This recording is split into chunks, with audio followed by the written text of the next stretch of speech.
oil prices fell and stock markets rebounded, prompting the leader of Iran's parliament to suggest fake news is being used to manipulate the oil markets. We'll be examining the economic impact of Mr. Trump's latest Jeremy Bowen to shed light on those negotiations. But first, here's our diplomatic correspondent James Landale with the story. The day began with the United States threatening more of this, only not on Iran's military targets, but its civilian power stations.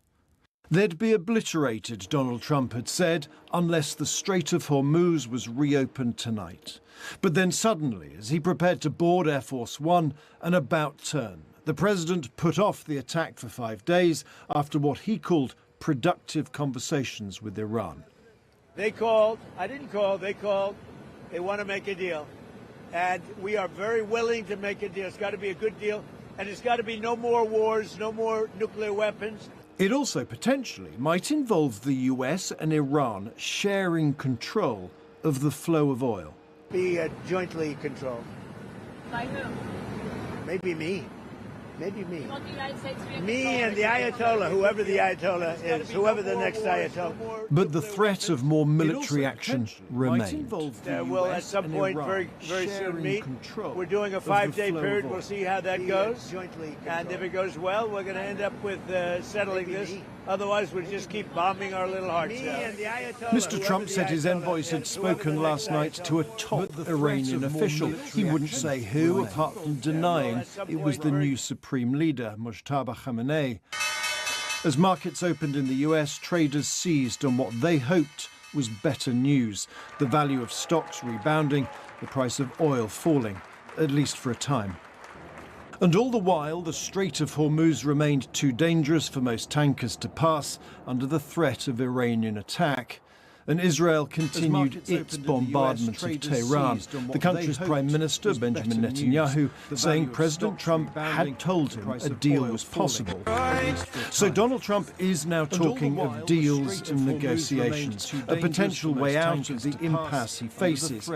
But how real and developed these talks are remains unclear. James Landau, BBC News. Well, let's go straight to Washington and to Gary O'Donoghue. Gary, yesterday Donald Trump was vowing no ceasefire. Today he's talking about the possibility of a complete and total end to hostilities. What has changed? Things aren't going the way he hoped and expected. I think that's what is the realization here at the White House. He urged the people of Iran, if you remember, to rise up, but there hasn't been regime change. Iran continues to be able to retaliate, even though it's significantly damaged, and it's drawn those other Arab Gulf nations into this conflict, something that Donald Trump himself said had surprised him. And of course, then you get to the Strait of Hormuz, which has delivered this huge energy shock, price shock to the whole world, not least to American consumers with $1 on the gallon of petrol here. Rita, many American presidents before Donald Trump have realized this, and perhaps he's realizing this too. These wars are easy to start, but they can be very hard to finish. Gary, thank you. Gary O'Donoghue in Washington, while Jeremy Bowen, our international editor, is here. And Jeremy, what on earth are we to make of these claims and counterclaims about US-Iran talks? Yeah, two versions of the truth, perhaps. One coming from Tehran, one coming from Washington, D.C. Massive lack of trust as well. Don't forget, during previous rounds of negotiations, the Americans and the Israelis attacked Iran not once but twice, including on the 28th of February this year. Look, if there were talks, the agenda will have to be massive and complicated. What about the enriched uranium that could be used to make a nuclear weapon? What about the alliances Iran has around the region, like Hezbollah in Lebanon? And what about the Strait of Hormuz, the most potent weapon that Iran seems to have discovered, in fact, knew about all along? And plenty of people ask, why didn't President Trump know about it? The Iranians, if it is that kind of real negotiation at some point, will make their own demands. They'll want to retain control in some way of the Strait of Hormuz, maybe lift sanctions, maybe get some assurance that the Israelis are not going to attack them.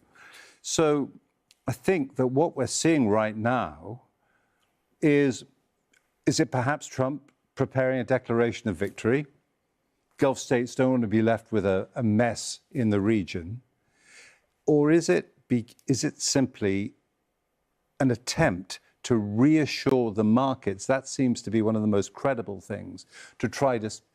He just grabbed at something to try to reassure them. The point is, though, to have victory in war, you need a defined objective, you need a clear exit strategy, you need a plan for what's coming next. And the evidence is that he had none of those things, whereas Iran has had this plan to make this into a war of attrition. And what President Trump has done has dismissed all those worries and doubts that previous American presidents have had about attacking Iran because of all the difficulties it would cause. And I think he's discovering that that's why they chose not to destroy the Islamic Republic, but try to contain it instead. Jeremy, thank you very much. Jeremy Bowen there, our international editor. Well, Sir Keir Starmer has told MPs that Britain must be prepared for the war to continue for some time and that people shouldn't fall into the false comfort of thinking there would be a quick and early end to this. The Prime Minister also insisted the UK would not be dragged into the war. Downing Street said the Chancellor will tomorrow set out steps to crack down on companies seeking to raise prices and profit from the war. Here's our political editor, Chris Mason. Week 4 of this war and the implications, consequences, questions tumble towards us, tumble towards the Prime Minister. Prices at the pumps now, the potential for costs to spiral in the future. The key question, how long is this all going to go on? Do you think that households and businesses in our country should be planning for a disruption that actually lasts for months, or do you think that actually this can be concluded in days and weeks, as President Trump seems to suggest? Hard to answer that question, if I'm honest about it, but we've got to plan on the basis that it could go on for some time. And what about government help with bills, given how expensive universal support was after Russia's full-scale invasion of Ukraine? Are you considering targeted support this time rather than universal offer, given just how expensive it was last time? I'm acutely aware of how much it cost last time round, and I'm acutely aware of the state of the public finances. People want answers now, Prime Minister. Yeah, we are looking at what support we can put in, and as soon as we're able to answer the question what exactly that looks like, we will make it clear. The British warship HMS Dragon has now arrived in the Mediterranean, with critics saying it's embarrassing more kit wasn't sent to the region sooner. Are you embarrassed? We pre-deployed quite a lot of assets to the region, just to reassure you. Radar systems were pre-deployed, counter-drone systems were redeployed, F-35 jets were deployed in greater number than were already there. This smacks of a lack of war-fighting mentality that reaches right across the government, which is what we address in this paper about war-fighting readiness, where we are not at. Smacks of an enormous complacency. But this smacks of the fact that for years there was underinvestment by the last government and the stripping out and following out of our armed forces. What more can the government do to support households, Mr Bailey? Later, the Governor of the Bank of England joined senior ministers for a meeting of the government's Contingencies Committee, COBRA. The economic consequences for us all at the top of the agenda. There was plenty to discuss. Chris Mason, BBC News at Westminster. Well, as you heard earlier, there were huge financial swings after Donald Trump's comments about talks, with markets reversing earlier moves. Faisal Islam is with me. Faisal, it is so volatile, it's hard to keep up. Yeah, it's been a wild ride on the markets. It started this morning with reactions to over the weekend, the concerns about escalation between the US and Iran. We saw it in government debt markets, we saw it in stock markets, we saw it in energy markets, probably best illustrated by that chart of the oil price, which I think we can bring up again, which we've shown you. And it really just kind of collapsed off a cliff, and then it went down 14%, back up 10%, and it went up and down by more than 5%, another 4 times during the course of today, which shows you as it's reacting to various things that are being said basically on social media and other things. And so how can anybody predict really where this is going? What you had in terms of the government's COBRA meeting today was an attempt to try and see what would happen, essentially, what would you need to prepare if this lasts for months rather than weeks. Coming out of that meeting, they've said, well, they're going to sort of hammer down on what they call profiteering and price gouging with a new framework from regulators. Not a huge amount of detail there. I think on the crucial issue of whether or not there'll be a similar support scheme, similar to what we saw in terms of energy bills 4 years ago, I think all the kind of everything's going leading towards the notion that this would be more of a targeted scheme if required. Still a few months off. Bills will be cut before they might have to go up, and still who knows what's going to happen in terms of the underlying conflict. Faisal, thank you very much. In Iran, after over 3 weeks of war, it remains very difficult to establish how many people have been killed. One US human rights group estimates that at least 1,400 civilians, including 200 children, have died. Iran itself hasn't been updating its official death toll figures, and the authorities there have threatened and arrested people who've illegally used the internet to send information abroad. Caroline Hawley reports. A family mourns Parestesh Dahagin, killed doing the job she loved in a pharmacy. An airstrike took her life. Her brother said she'd refused to leave Tehran because wounded people and the elderly needed her help. She's one of 3 civilians we've established were killed in recent days. Ilma Bilki was just 3 years old. And Hamid Reza Jahanbakhsh was a Red Crescent worker on a rescue mission, but never returned. His Red Crescent colleagues continue to work around the country and around the clock.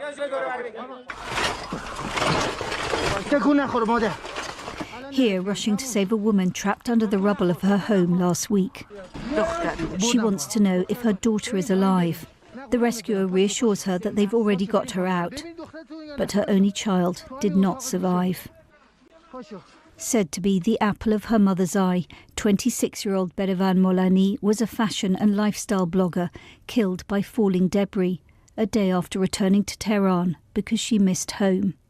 She died in her bed, according to a friend, in a missile attack aimed at Iran's intelligence minister.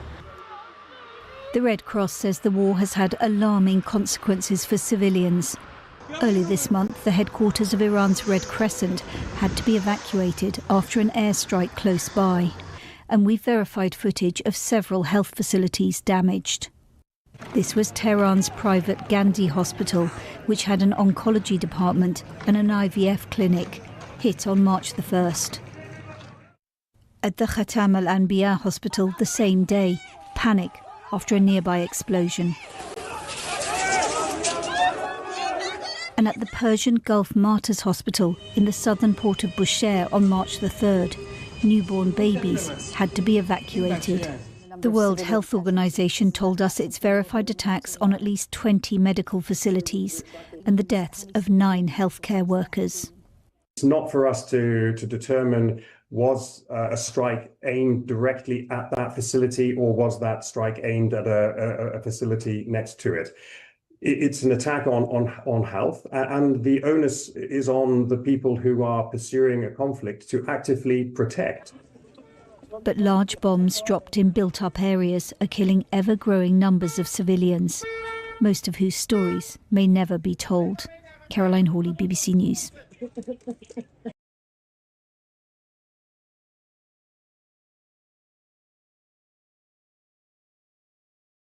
President Trump has, in the space of a few hours, twice urged countries, including the UK, to send warships to the key waterway of the Strait of Hormuz, which is being blocked to global shipping by Iran.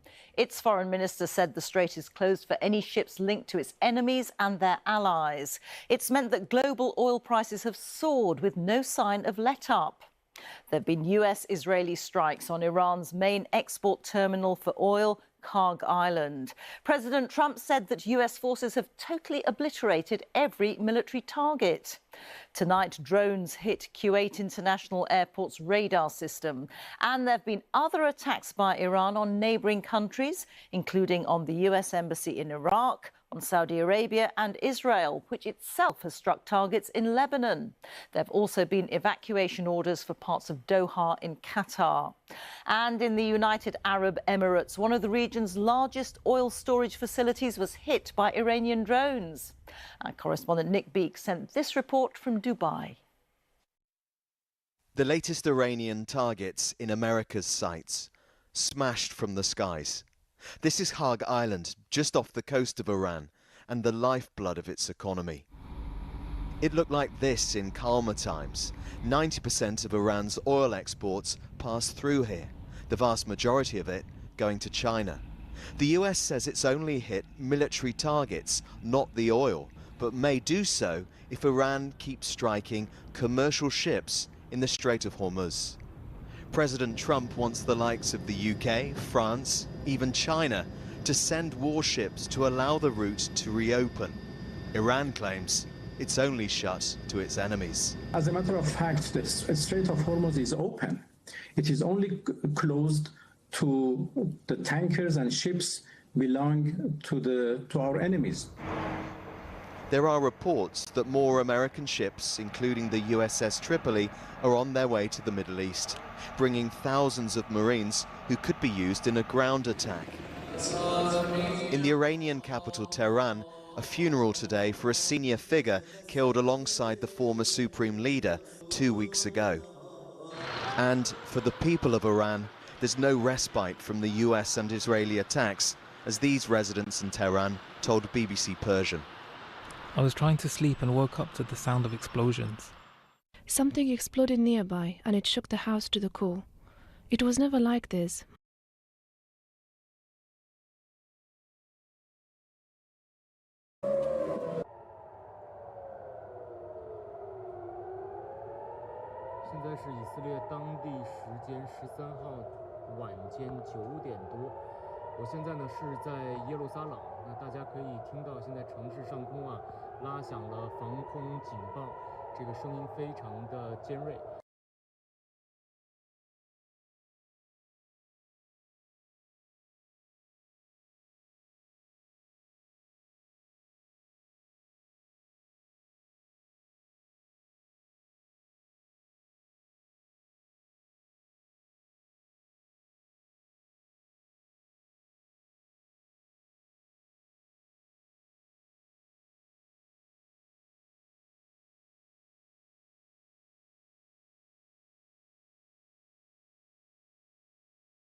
forces, heavily equipped and highly trained, rapidly descend onto the deck of a massive hostile vessel.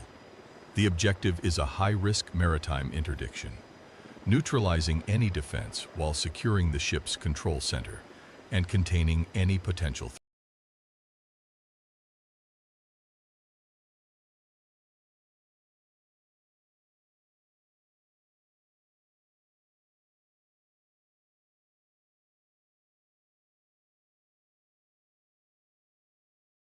ذروته مع تحذيرات دولية متزايدة من أن هذه المواجهة قد تتحول إلى حرب شاملة، خاصة مع استمرار تدفق القوات الإيرانية التي يقدر عددها الآن بمئات الآلاف في طريقها إلى الجبهات.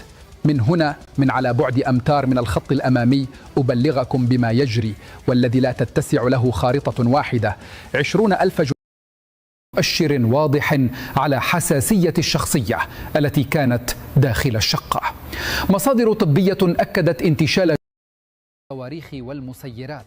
يرى الإسرائيليون الموت بأعينهم.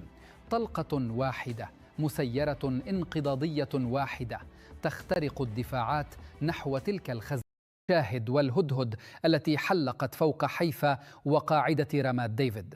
مسيرة تكلف بضعة آلاف من الدولارات، تجبر جيش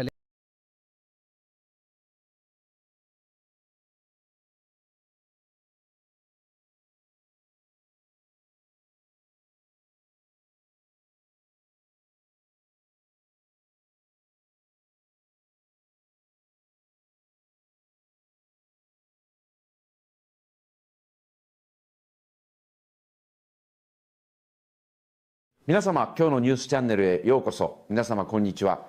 あなたは考えたことがありますか？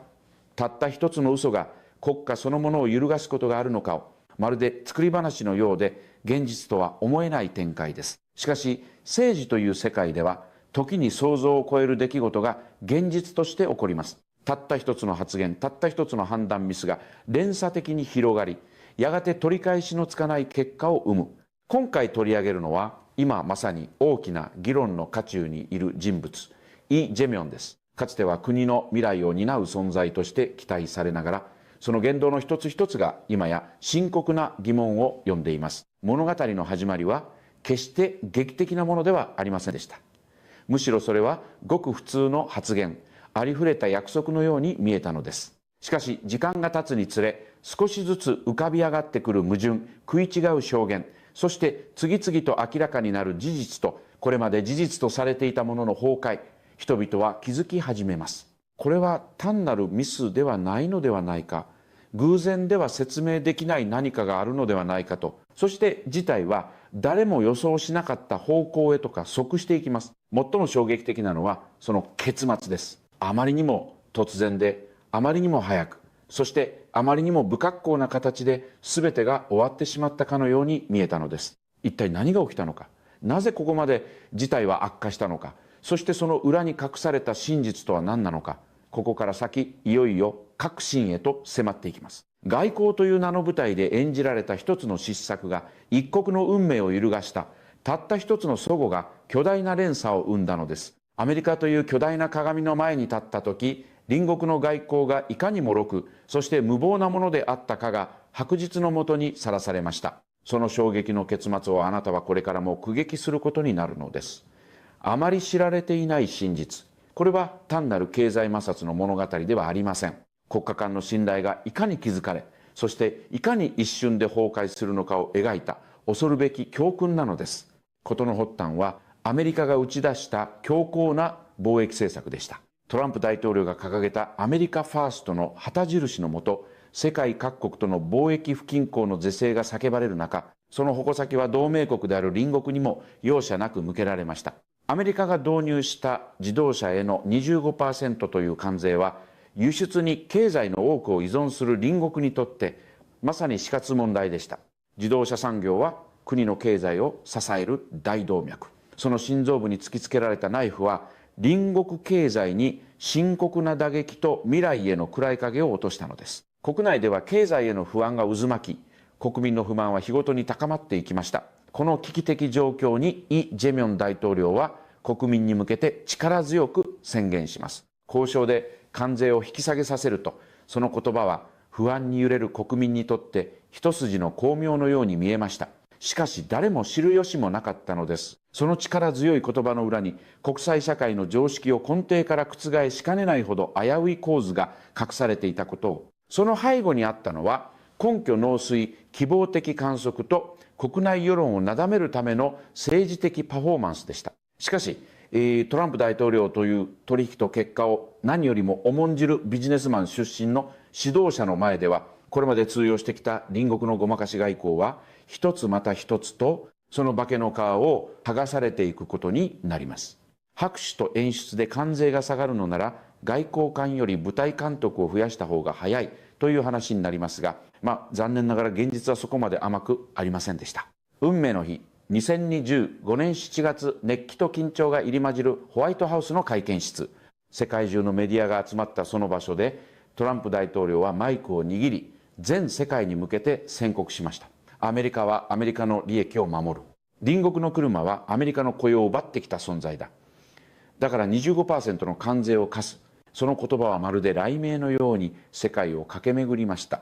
その瞬間、ソウルの為替市場は奈落の底へと突き落とされます。ウォンは急落し、一時的に1ドル1600に10ウォンという記録的な安値を突破。市場はパニックに陥り、悲鳴が響き渡りました。自動車関連株は軒並み下落し、特にヒョンデトキヤの株価はわずか1日で 9% 以上も下落するという異常事態に、これは単なる経済指標の悪化ではありません。国家の信頼が国際市場から厳しい評価を突きつけられた瞬間だったのです。隣国にとってこれは単なる警告ではありませんでした。それは未来への重い警鐘に等しいものでした。追い詰められたいジェミョン大統領は翌日の緊急会議でトランプ大統領との首脳会談の場を設けると発表します。しかしその声には以前のような力強さはなく、集まった閣僚たちの表情も破局を予感したかのように固く凍っていました。隣国経済の現実はあまりにも脆弱でした。すでに輸出の4分の1をアメリカ市場に依存し、その中心は自動車産業。さらに世界が電気自動車、いわゆる EV へとシフトする中、隣国はその技術開発競争で遅れをとっていました。この状況でアメリカ市場を失うことは国家経済の崩壊に直結しかねなかったのです。一体何が起きていたのか。後に外交部のある幹部が匿名を条件に衝撃的な証言を漏らしました。大統領は本気で 25% の関税を 15% に引き下げられると信じていた。しかしアメリカ側にはそもそもそんな話は最初から存在すらしなかったのだと。同じ頃、ワシントンの米通商代表部は公式に隣国との関税交渉に進展はないと発表。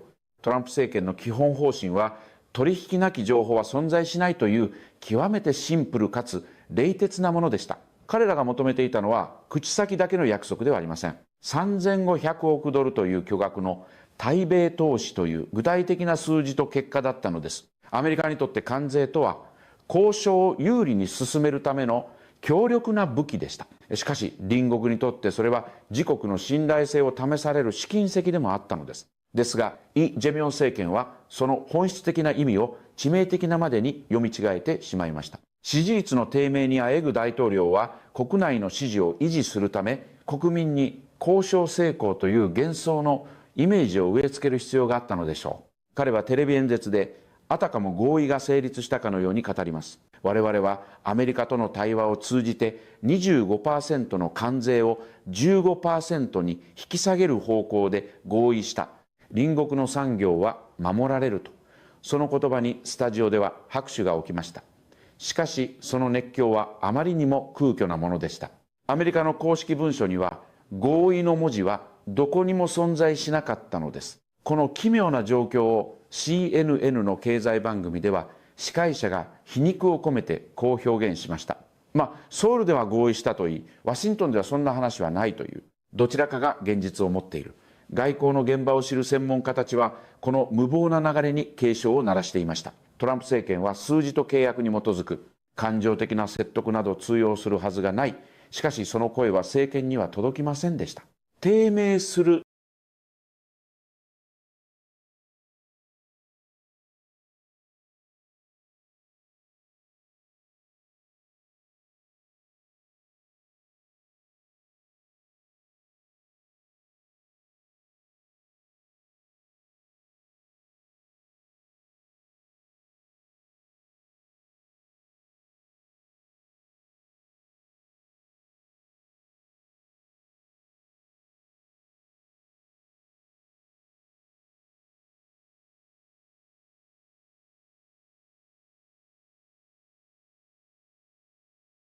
إسرائيلية في هذه اللحظة. صاروخ باليستي طويل المدى يعتقد أنه من طراز طوفان اليمن يقلب مشهد الحرب بين إسرائيل وإيران رأسا على عقب. الجنرالات في الكنيسة يقفون مذهولين. أي مصير ينتظر هذا الصراع مع دخول جبهة ثالثة مدربة على حروب الاستنزاف الطويلة؟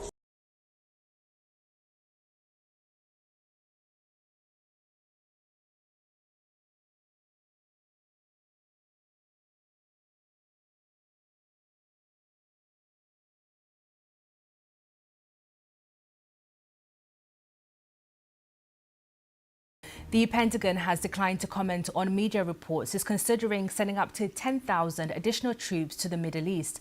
It would mark a significant boost to U.S. military presence in the region amid growing speculation that Washington may be preparing a ground operation in Iran.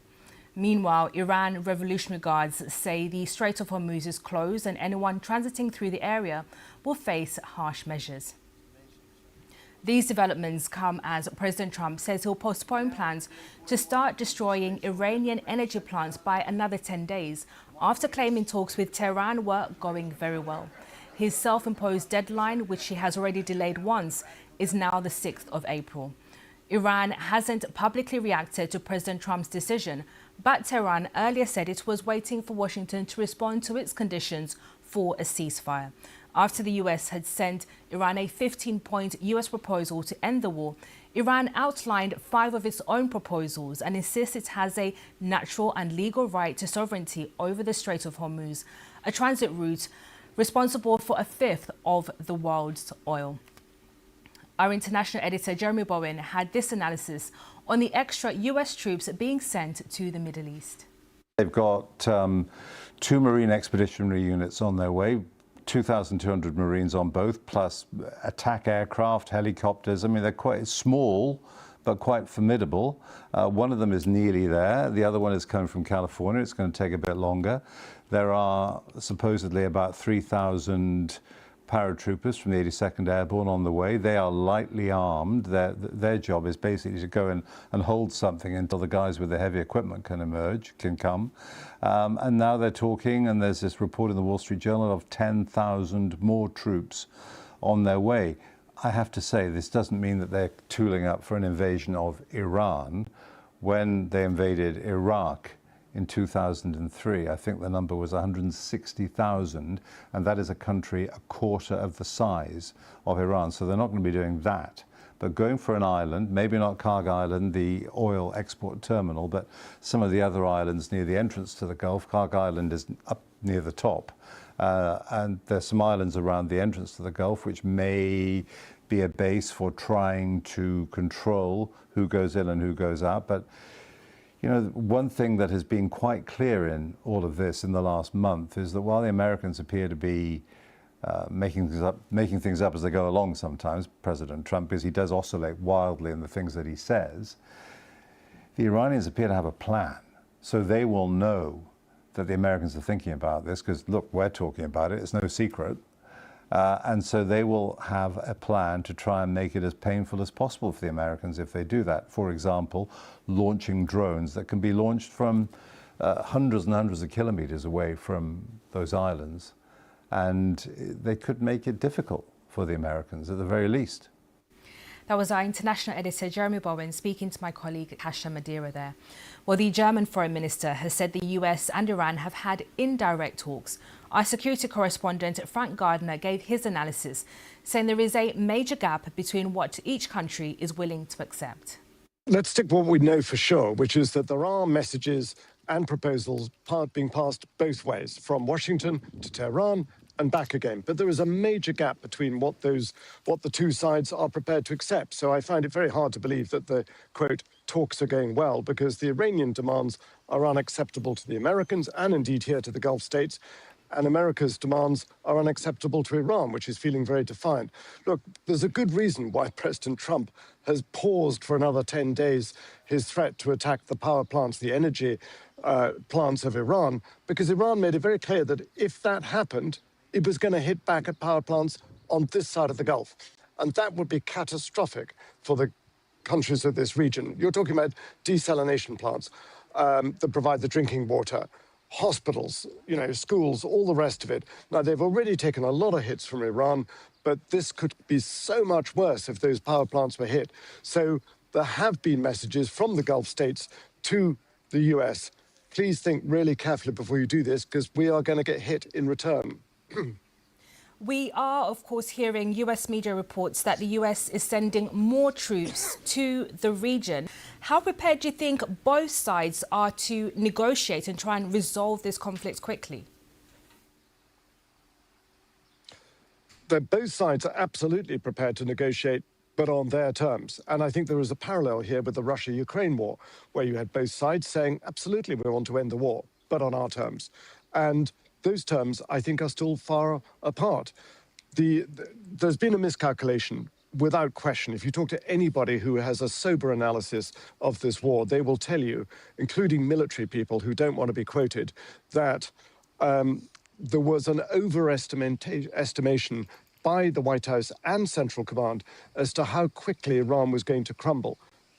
They thought that with this shock and awe of this overwhelming military superiority that the US and Israel undoubtedly have over Iran, that the regime would collapse or capitulate. And it's done neither. And every day that it survives, despite losing so many key people, despite losing so much weaponry, despite so many hits, it's still standing, and that's making it very defiant. And if you talk to anybody, any military commander, they will say, look, it's not about how many sites you hit, how many missiles you destroy, how many commanders you assassinate. It's about the net effect that you achieve. And Gulf Arab states, and I'm speaking to you here from Qatar, Gulf Arab states, they look at where we were a month ago. Their ships carrying their oil and gas were able to pass freely through the Strait of Hormuz without being threatened by Iran. There were no drones and missiles flying across the Gulf at them, and life was sweet. Somehow, it's all gone very wrong.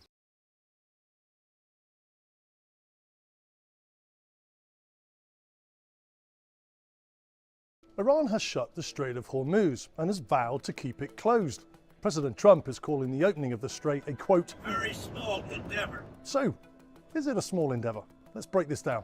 Let's start with the current situation in the second busiest waterway in the world for maritime merchant shipping. Why is opening the strait a priority for Trump? Well, economically, normally there are 40 to 6 tankers a day that pass through the strait into and out of the Persian Gulf, feeding 20% of the world's daily oil supply and 1/5 of the world's liquefied natural gas supply, produced by Qatar. You can see here just how the maritime traffic passing through the strait has dried up, as the IRGC has threatened to set the US and its allies' ships ablaze, and in turn, oil prices have soared. However, millions of barrels of oil are still being shipped from Karg Island using Iranian, Indian and Chinese tankers, even after the US hit the Iranian forces based on the island with airstrikes from B-2 bombers. It is also reported through open source intelligence channels that these tankers are going dark. So what does that mean? Basically turning off their transponders that identify them on shipping radar, or spoofing. Spoofing is basically sending a signal out disguising the tanker's original identity. But militarily, keeping the strait open is also critical. US Navy warships have air defense capabilities using missiles such as the SM-2, SM-3 and SM-6. Basically, different types of missiles to counter an array of threats from Iran. This is important to bolster crucial air defense capability to Gulf states' oil infrastructure, what I would regard as what's called a critical vulnerability, given the rate, certainly, at which interceptors are being used. For example, reports indicate that the UAE burned through 800 interceptors in the first 3 days of conflict. In addition, it's not just the oil infrastructure of Gulf states that could be targeted. The IRGC have, quote, warned the American regime to evacuate all American industries in the region. That includes Boeing and Microsoft in Dubai, and Oracle and Exxon in Amman, Jordan, to name but a few. But it isn't just about air defense. Mine hunting vessels are also critical to keeping maritime traffic safe. And currently, the Gulf is devoid of any effective mine hunting capability. That's a real problem when the US is looking to seize key Iranian oil export infrastructure like Karg Island. So what would it take for the US to reopen the strait? Well, take a listen to this. Their missiles are down to a low number. You see, they're shooting very few of them. You know why? Because they don't have very many of them. And because we've decimated their manufacturing capability. Well, Iranian ballistic missiles, cruise missiles, and anti-shipping missiles and aircraft have without doubt taken a big hit. We call this in military parlance the conventional threat. But what about Iran's asymmetric threat? Here we're talking about go fast, so attack boats and jet skis. And then there is the ubiquitous Shahed 136 one-way attack drone. These are hard to detect and in swarms are hard to target and destroy, especially due to their close proximity to the Strait. So how would the US counter this unpredictable Iranian asymmetric threat? President Trump has called on countries including China, France, Japan and South Korea and the UK to send warships to the region to secure the shipping lanes. But before you can do that, you need to tackle the Iranian mines. And we're talking about thousands of Iranian mines, not sophisticated by any stretch of the imagination, and very old. Iran has many Soviet-era, Western and Iranian-made mines. Some estimates say up to 2,000. The US claims to have destroyed 16 of Iran's naval mine-laying capability. But a mine can be laid from any vessel, a fishing vessel, for example. So clearly Trump needs a mine-hunting capability. Well, in 2025, the US decommissioned 4 Navy mine countermeasures ships, half of the US global mine hunting fleet. The replacement is called the Littoral Combat Ship, or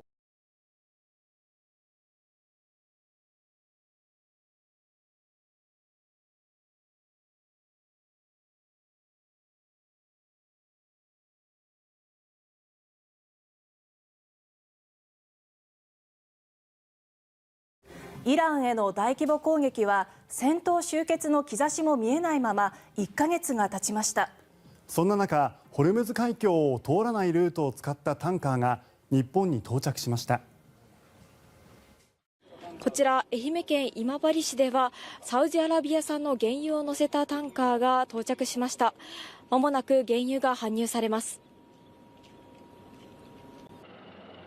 愛媛県今治市に到着したのは石油元売り会社太陽石油が輸入した原油およそ10万キロリットルを積んだタンカーです。今回のイラン情勢を受けまして中東エリア全体がですね非常に緊迫している中ホルムズ側ではありませんけどもその公海側にもですね影響が波及するという懸念があった中で今日こうやって無事に我々の四国事業所の方に原油を受け入れられることについては率直に安堵しております。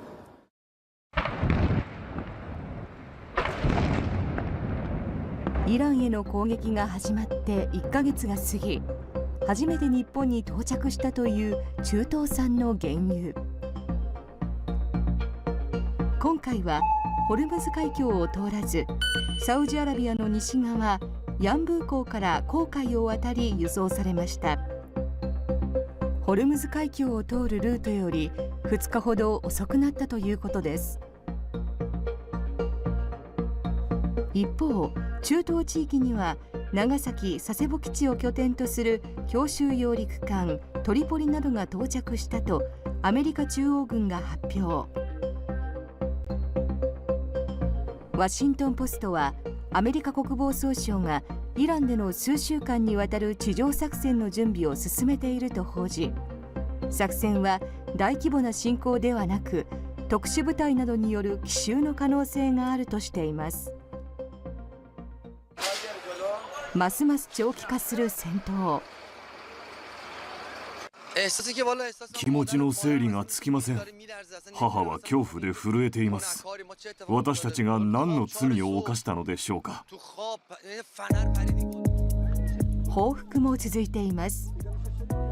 イランが後ろ盾となっているイエメンの武装組織フーシ派は28日、イスラエルに対し2回目の攻撃を行ったと声明を出し、今後も軍事作戦を続けると主張しました。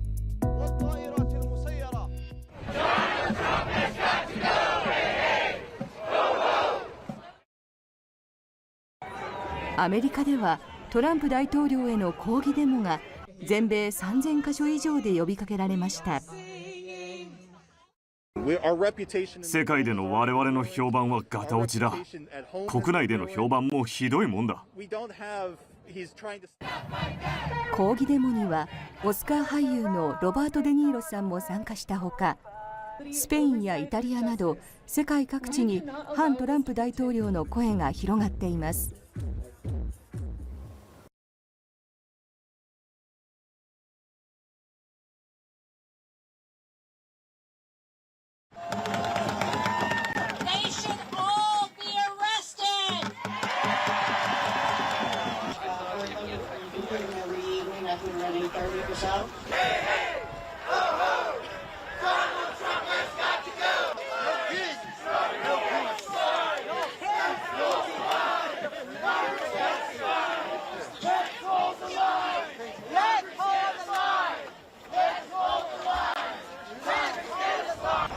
There's no choice.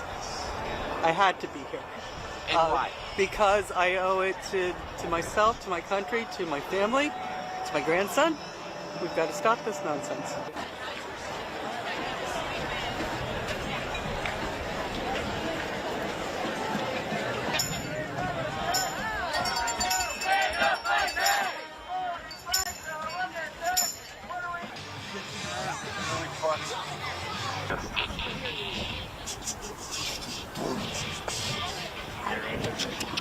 So nice.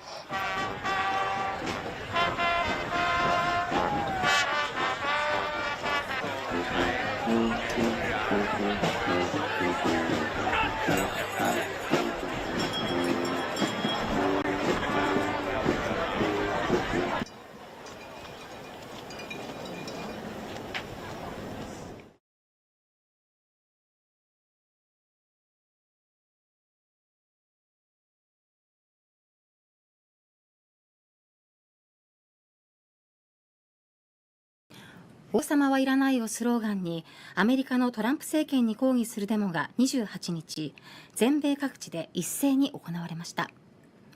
1日の抗議デモとしてはアメリカ史上最多の800万人が参加したとしています。ニューヨークでは数万人のデモ参加者が抗議の声を上げています。王様はいらない、ノーキングスと訴えています。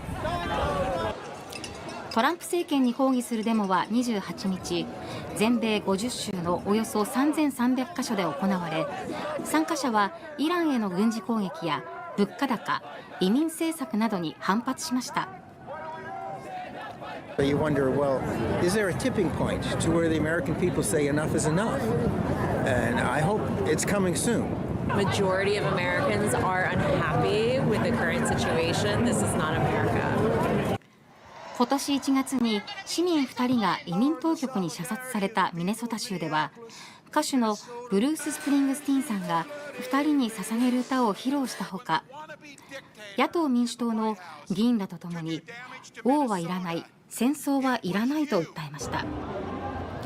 主催した団体は1日の抗議デモとしてはアメリカ史上最多の800万人が参加したと発表しています。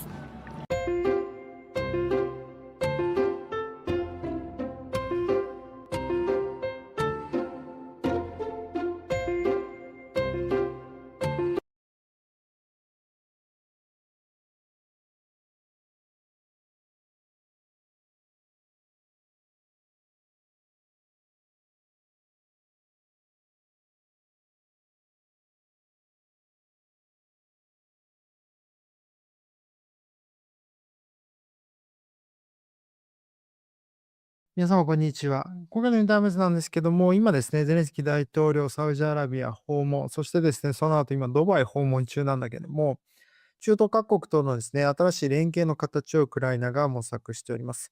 今回ですね、非常に印象的なニュースなんだけども、中東に広がるウクライナ防空、そしてサウジとのですね、防衛協定で見えた新しい戦争の形ということで、湾岸諸国各国ですよね、ウクライナの力を必要としていると。で、ウクライナ一方でですね、燃料不足、特にですね、今大きな問題になっているのがディーゼル燃料。これ、ウクライナ軍非常に多く使ってるんだけども、それが足りなくなる可能性が高いということで、これをですね、どのようにしてウクライナ、しっかりと確保するのかという問題が出てきております。これはディーゼルが不足してしまうと、戦争自体が止まっちゃうんですよね。ロシアの場合は燃料、自分のですね、燃料があるのでいいんだけども、ウクライナの場合はそうはいかないということで、ここら辺ですね、新しい形ですよね。ウクライナがしっかりと自分のですね、得意な分野を差し出し、そしてその代わりにですね、ウクライナが苦手な分野ですよね。不足している分野を中東各国から提供してもらうというふうな交渉をゼレンスキー大統領が早急で今開始しております。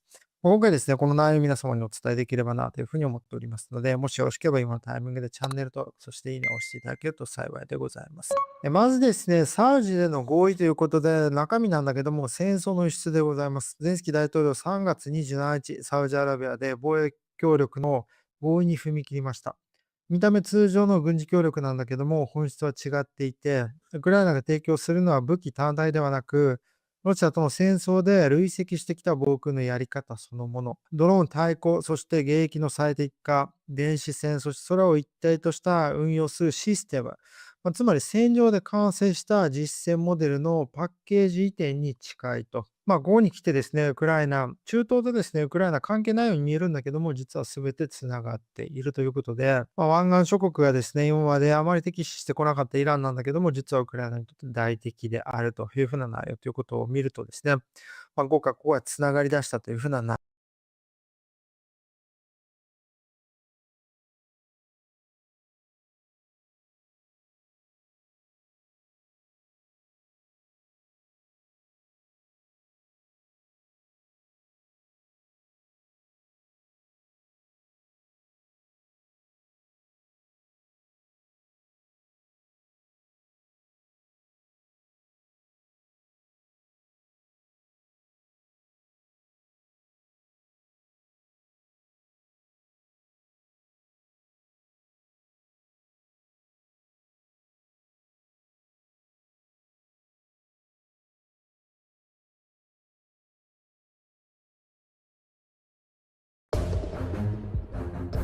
The Iran-US-Israel war has grown deadlier with the entry of the Yemen-based Houthi militant group. The powerful Ansarullah movement has officially joined the conflict. According to a statement by the Israeli Defense Forces, a missile was launched from Yemen toward Israel early on March 28th. The IDF said its air defense systems were activated to intercept the aerial threat. However, the Israeli military did not confirm whether the missile was launched by pro-Iran Houthi rebels, though the projectile was most likely fired by the group. The missile launch also prompted Israel to issue alerts around the Shimon Peres Negev Nuclear Research Center, commonly known as the Dimona nuclear site in the Negev desert. The militant group has previously carried out missile and drone attacks against Israel and ships passing through the Red Sea in retaliation for Israel's offensive in Gaza, which has killed more than 72,000 people since October 2023. The missile launch came a day after Houthi military spokesperson Yahya Sari threatened to intervene in the Iran war against Israel and the United States, saying, "Our fingers are on the trigger." In light of the continued aggression by the American and Israeli enemy against the Islamic Republic of Iran, Palestine and Gaza, Iraq and Lebanon, in implementation of the Zionist plan, which threatens the entire nation, the Yemeni armed forces, keen on the stability and security of the region and the cessation of aggression, affirm the following. First, the necessity for the American and Israeli enemy to respond immediately to international diplomatic efforts to halt the aggression against Iran and the countries of the Axis, as it is an unjust, oppressive, and unprovoked aggression that harms stability and security at the global and regional levels and damages the global economy. Second, the necessity of an immediate cessation of aggression against Muslim countries in Palestine, Lebanon, Iran, and Iraq, and the lifting of the unjust siege on Yemen. Third, the necessity of implementing the Gaza Agreement and fulfilling the obligations it includes regarding humanitarian entitlements and the legitimate rights of the Palestinian people. Fourth, we affirm that our fingers are on the trigger for direct military intervention in any of the following cases: the joining of any other alliances with America and Israel against the Islamic Republic of Iran and the axis of jihad and resistance, the use of the Red Sea to carry out hostile operations by America and Israel against the Islamic Republic of Iran and against any Muslim country, which we will not allow, the continuation of the escalation against the Islamic Republic and the axis of jihad and resistance as dictated by the theater of military operations. Fifth, the Yemeni armed forces warn against any unjust measures aimed at tightening the siege on the Yemeni people. In conclusion, we affirm that our military operations only target the Israeli and American enemy to thwart the Zionist scheme and do not target any Muslim people. The fresh Houthi attack near Israel's nuclear site comes almost a week after Iranian forces struck two southern Israeli towns, Dimona and Arad, on March 21st. According to reports, the Iranian attack wounded more than 100 people after Israeli air defense systems failed to intercept the projectiles. Iranian state television said the strike on Dimona, which houses a nuclear facility, was a response to an earlier attack on its own nuclear site at Natanz. The International Atomic Energy Agency said it had received no indication of damage to the Shimon Peres Negev Nuclear Research Center and that no abnormal radiation levels had been detected in the area. IAEA Director General Rafael Grossi said the agency is closely monitoring the situation and urged that maximum military restraint should be observed, particularly in the vicinity of nuclear facilities. Dimona has been at the heart of Israel's nuclear program since the research center, built in secret with French assistance, was established there in 1958. A direct missile strike near one of the most sensitive nuclear sites in the world. Southern Israel rocked, defenses breached, and dozens wounded in a single evening.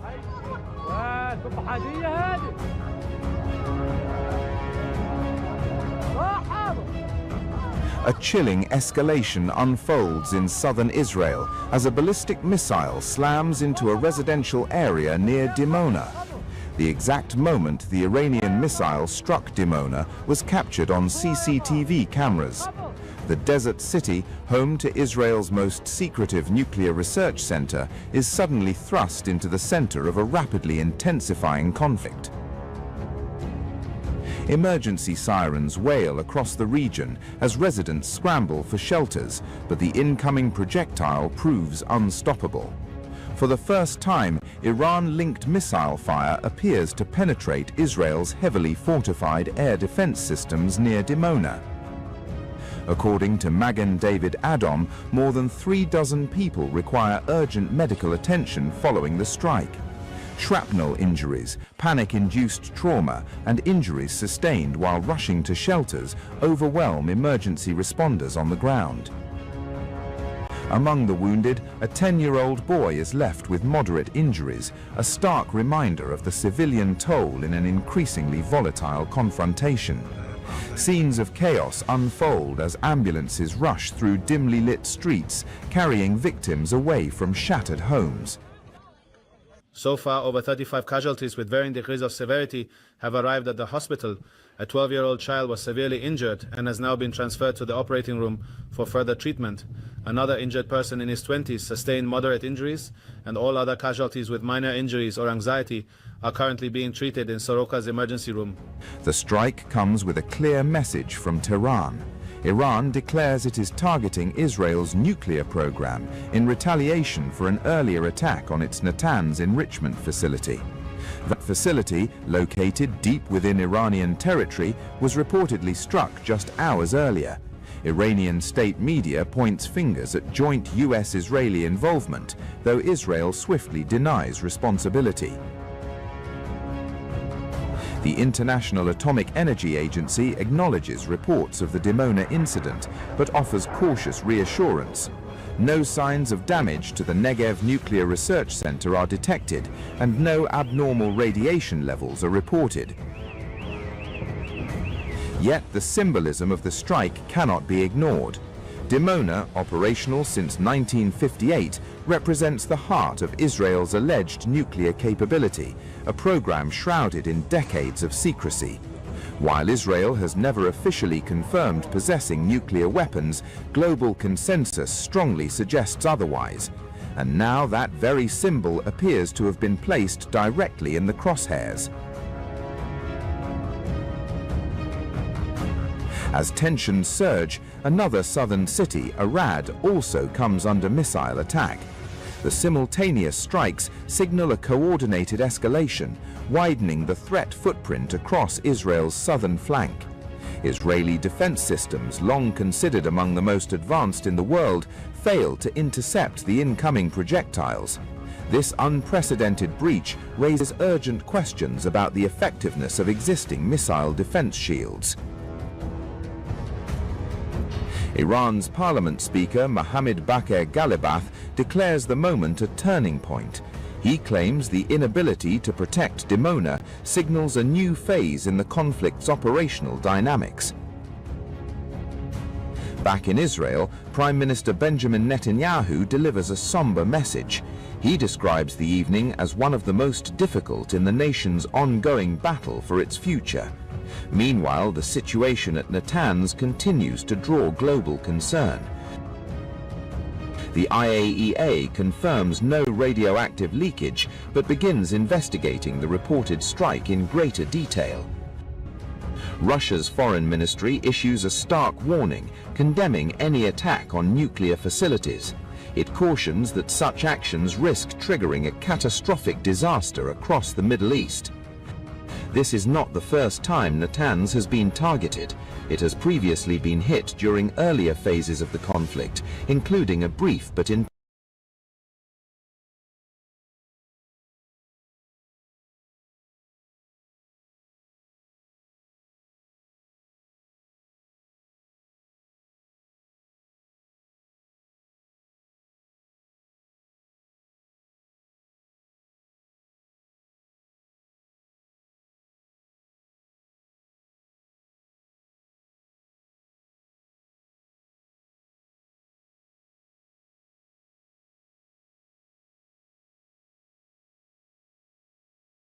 that struck inside the Gush Dan metropolitan area around Tel Aviv on June 19, 2025, documenting multiple impact craters consistent with submunitions in densely populated areas. Haaretz reported on March 5, 2026, that Iran has fired at least 6 cluster missiles at Israel since the current war began on February 28. On March 1st, the IDF confirmed Iran launched a ballistic missile with a cluster munition warhead at Israel. The missile hit central Israel, dispersing submunitions that caused injuries to at least 12 people and damage to homes and vehicles. Tel Aviv District Police Commander Haim Sargaroff told reporters at the scene on March 3rd that impacts were reported at multiple locations in the center of the country from cluster bomb warheads, causing damage and injuries. Police bomb disposal experts found evidence of cluster munitions after incoming missiles from Iran were detected on Wednesday. Cluster munitions are banned under the 2008 Convention on Cluster Munitions, signed by 112 countries. The treaty text is explicit, stating that cluster bombs kill or maim civilians, including women and children, obstruct economic and social development, impede post-conflict rehabilitation and reconstruction, and delay or prevent the return of refugees for many years after use. Neither Israel nor Iran are signatories, and neither side in this conflict appears constrained by that consensus. The IDF Home Front Command warned the public not to approach any missile remains they find on the ground because the unexploded bomblets effectively act as landmines, dangerous to anyone who happens upon them. Israeli police published a public service announcement on Friday explaining the dangers of cluster bombs after at least one such munition hit the country. Human rights groups have long campaigned for cluster bombs to be banned due to the random, indiscriminate nature of the threat they pose, unlike other munitions that can be used to precisely target combatants while minimizing harm to civilians. Iranian state television titled their broadcast rocket rain on the way to Tel Aviv, showing video of light trails from cluster munitions dispersing across the night sky. The Islamic Revolutionary Guard Corps announced the attack through state media, describing it as a combined drone and missile operation. The word hybrid is deliberate, signaling deployment of multiple weapon systems in coordinated waves, a strategy Iran has refined over weeks of sustained strikes under Operation True Promise 4. Israeli authorities announced there were no casualties across several areas in central Israel, including Shamir, Berkut, and Elad, after Thursday's attack. That statement is notable for 2 reasons. First, it confirms munitions reached deep into central Israel, well past the outer defense perimeter. Second, it raises the question that has followed every Iranian barrage in this conflict.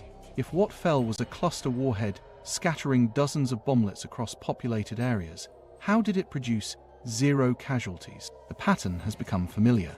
Iran claims devastating strikes, while Israel reports no injuries. Tehran broadcasts footage of fireballs and sirens, while Israeli emergency services log zero casualties. One of those narratives is incomplete. In a war where both sides control their own information channels, independent verification has been almost entirely absent since the conflict began on February 28th. Israeli defense officials say the cluster missiles pose a threat to a much wider area than Iran's other ballistic missile warheads, but the explosion from each individual bomblet is far smaller than a conventional unitary warhead. The danger comes from saturation. By dispersing numerous targets simultaneously, cluster warheads overwhelm interceptors, which must engage each submunition individually, increasing the likelihood that some reach the ground. This tactic proves particularly effective against dispersed targets spread across wide urban areas. CNN teams on the ground Thursday night saw what appeared to be a cluster warhead in the skies above central Israel.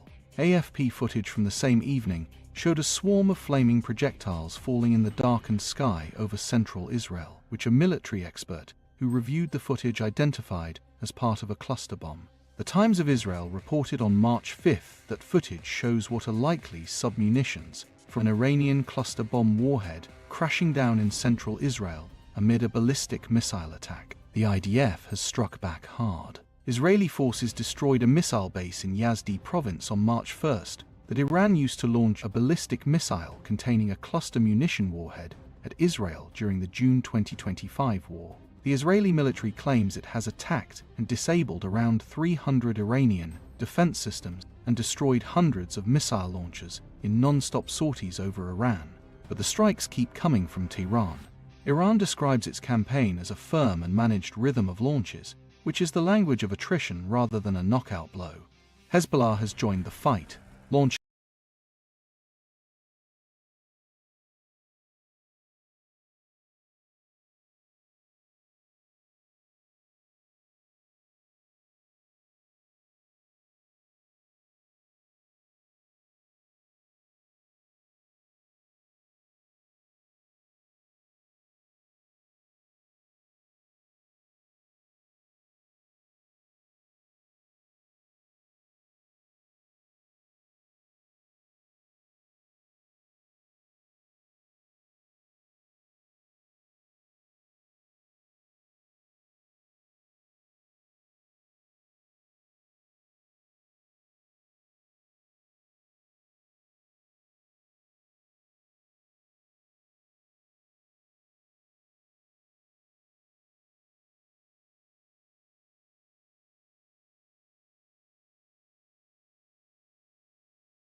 and the United States provided for the gradual conclusion of the coalition mission and full withdrawal by 2026. The Victoria-based departure follows earlier exits from Ain al-Assad Air Base in Anbar province and other installations. U.S. troops had already relocated from Baghdad to Erbil before the current war began. The withdrawal was planned, but it unfolded amid escalating attacks around Baghdad and amid militia claims, still unverified, that the airfield had become too dangerous for a normal exit. The timeline was set by diplomacy. The pace was set by pressure. The scale of attacks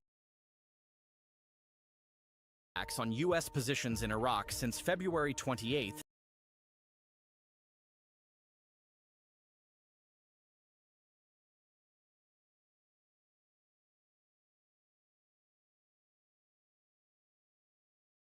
and we certainly wouldn't tolerate it, nor would I if someone did it to us. But we didn't remove an elected official. We removed someone who was not elected, and it was actually an indicted drug trafficker in the United States. Our founders debated extensively over which branch of government should have the power to declare or initiate war.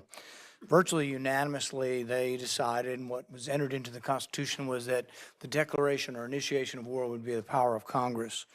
Now, we have many advocates, many of whom are here today, who have been advocates for an expansive notion of presidential power. They often argue that wars are not really wars, that they're kinetic actions or drug busts.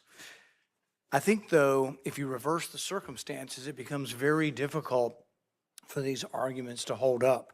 So I would ask you, if a foreign country bombed our air defense missiles, captured and removed our president, and blockaded our country, would that be considered an act of war? Well, I think your question is about and I will acknowledge you've been very consistent on all these points the entire career. So let me, no matter who's in charge. So I will point to two things. The first is it's hard for us to conceive that an operation that lasted about 4.5 hours and was a law enforcement operation to capture someone we don't recognize as a head of state, indicted in the United States, wanted with a $50 million bounty. My question would be, if it only took 4 hours to take our president, it's very short, nobody dies on the other side, nobody dies on our side, it's perfect.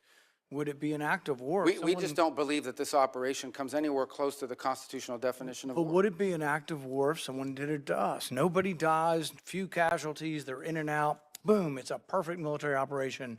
Would that be an act of war?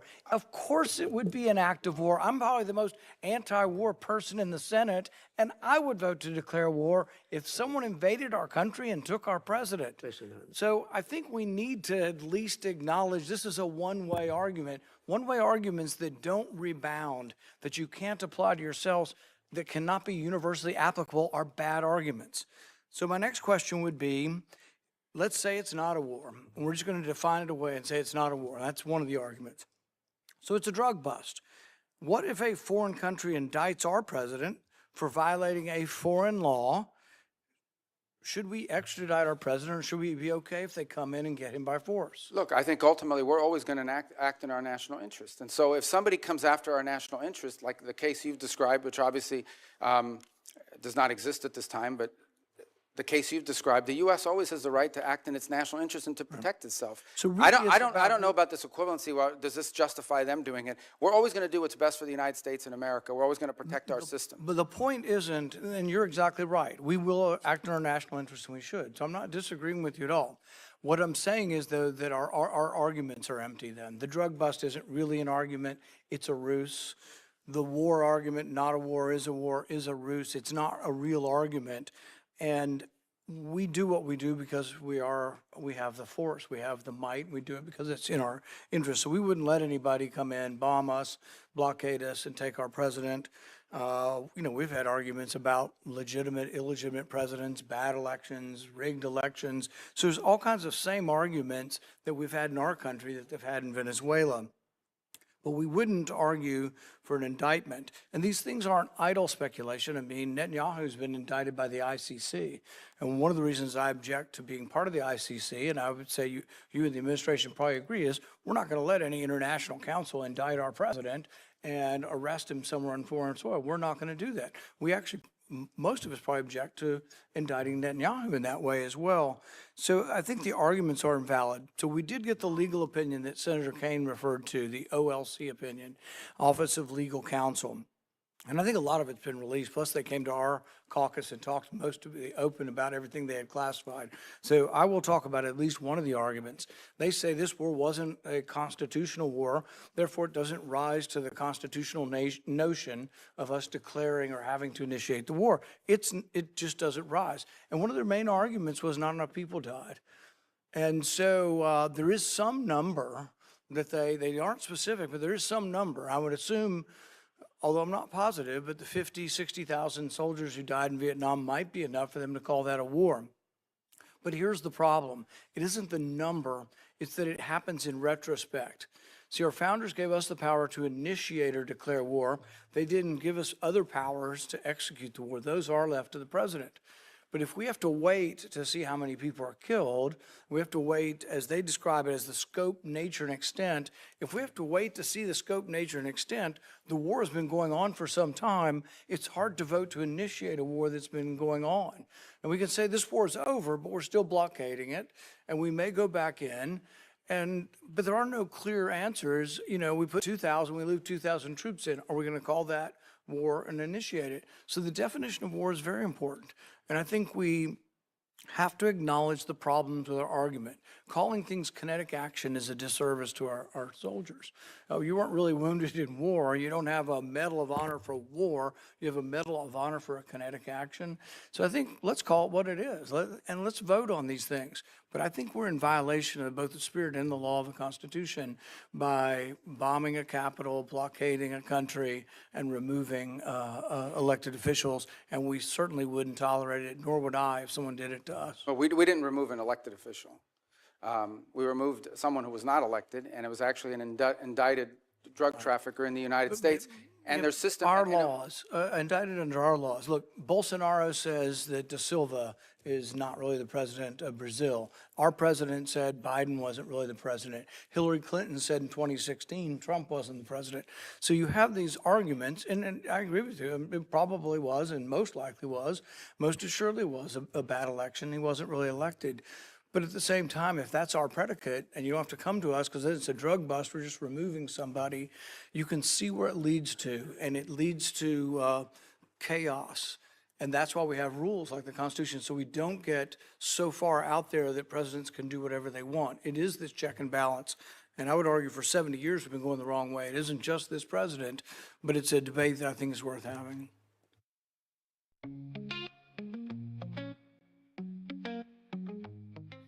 Our founders debated extensively over which branch of government should have the power to declare or initiate war.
太白区にあるペルシャ絨毯の輸入販売店です。この店を営むハシェミ・アリレザさんは日本人女性との結婚を機におよそ20年前に来日し仙台市で生活しています。ハシェミさんの母と弟はイランの首都テヘランで生活していて、先月28日にイランが軍事攻撃を受けた直後連絡が来たといいます。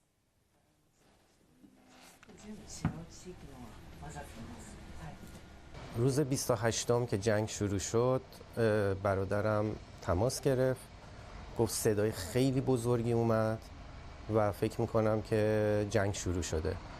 ممکنه اینترنت قطع بشه ولی تو نگران نباش. トランプ大統領は26日 SNS でイランの発電所への攻撃を猶予する期限を来月6日まで10日間延期すると表明しました。協議は極めて順調に進んでいると主張し、イランが7日間の延長を求めてきたので10日間の猶予を与えたとしています。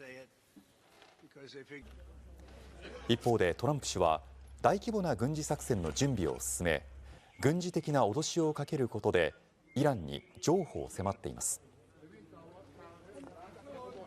イラン情勢が緊迫化する中、昨日ハシェミさんのもとにイランに住む仕事仲間からメッセージが来ました。家屋が被害を受け、日々の生活でもストレスを感じていると伝えられたといいます。من خیلی نگرانم، یعنی هر لحظه صبح شب همیشه نگران هستم تا این جنگ تموم بشه و نه فقط خانواده خودم، هر کسی که تو ایران هست بتونه سالم بمونه و اتفاقی براش نیفته.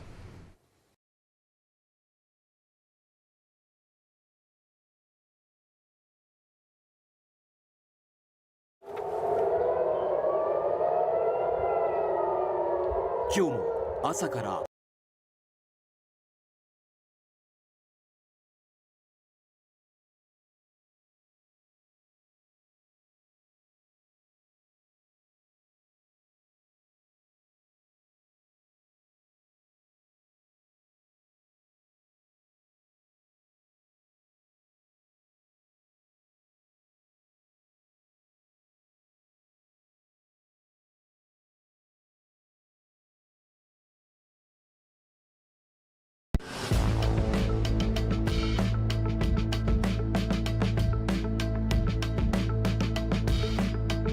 Coordinated protest efforts in recent U.S. history. Compared to earlier demonstrations held in October, this weekend's rallies reportedly saw an increase of around 1 million participants and hundreds more events. The growth underscores a rising level of public engagement and concern over the current political climate. Minnesota emerged as a central focal point, with particularly large gatherings drawing national attention. Meanwhile, in Washington, D.C., hundreds of protesters marched through historic landmarks, passing the Lincoln Memorial and entering the National Mall.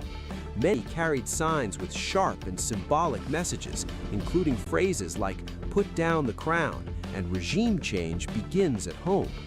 Demonstrators rang bells, beat drums, and chanted "No Kings," emphasizing their rejection of what they perceive as authoritarian tendencies. In New York and other cities, thousands joined together, some framing the movement as a broader fight against what they described as threats to democracy. Voices from the crowd reflected a mix of anger, urgency, and determination. Some called for impeachment, while others focused on policy concerns, particularly regarding foreign conflict and domestic governance. Despite differing messages, a common theme united the protesters: a demand for accountability and a rejection of concentrated power. The protests also extended beyond U.S. borders, with solidarity events taking place in parts of Europe. Immigrant abductions are a grave concern to me, the treatment, the inhumane treatment that's going on. But mostly I think it's just that Trump does not understand that he's supposed to be a president and not a king and not a dictator. And we watched our democracy crumble over the past year in ways that, I mean, obviously I've lived a while, and I did not believe that I'd ever witness anything like this in this country. This was something that happened elsewhere. What we provide is mockery to the king. And we call this part of the Mock and Awe Tour. And that's really about just taking authoritarianism and making fun of it, which they hate. And that's what we're doing. Every single day reading the paper and wondering, I mean, Iran is terrifying. Venezuela, walking in there and pulling a president out. What's going on with the undocumented people. I mean, it's just outrageous every single day. And it's coming so fast and furious, you can't keep up on it. And you just become overwhelmed. But we have to stand up and do something. So you got to come out here and we got to yell and scream and make sure we can get things put back together again.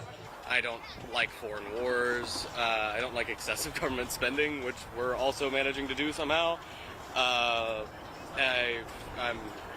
I've got a lot of queer friends who now feel like they're going to be persecuted, or if they're trans, are being persecuted. So many things. It's like at every turn where maybe there's a chance to do something good, this administration finds a way to make things worse. But really, we're standing up for justice. Justice for people who are afraid every day. who are afraid to come out because of what ICE is doing in certain states in the in our country. Justice for people who are just afraid they're going to lose their job, or they have to decide, am I going to eat, or are my children going to eat? And I mean, he lied to the people who actually voted for him. We did not vote for him, but he lied to those people, and he said he'd bring down prices. And then all we've done is just shell out more money, and it becomes difficult for people to make their living. It's just pure frustration and need to express the injustices, and we need to gather together to create change and harness our energy. And also it's so uplifting to be around people who are like-minded, because sometimes we think we're crazy at times and we're all alone. And Exactly. it's just so amazing to be a part of this energy. I protest all of Trump's illegal, immoral, reckless, and feckless, endless wars. It is clear he doesn't really have a plan. It is clear that the abuse of power is the point. It is clear that he is a strongman who is abusing the authority vested in him by the American people as our elected president. So yeah, I think it's very important, in particular as an American, to show that we oppose what he is doing with these wars. And unfortunately, what's happening today is we're watching so many of our constitutional rights being taken away and stolen us by the regime that's part of the White House. So today we want people to understand that we care, as Democrats abroad, as Republicans abroad, independents abroad, everyone. We care about what is happening in the United States, and we want to speak up and let people know we will not back down, and we will not ever forget this. We are against everything that Trump is doing. He made 3 campaign promises: no more wars, lower prices, and release the Epstein files.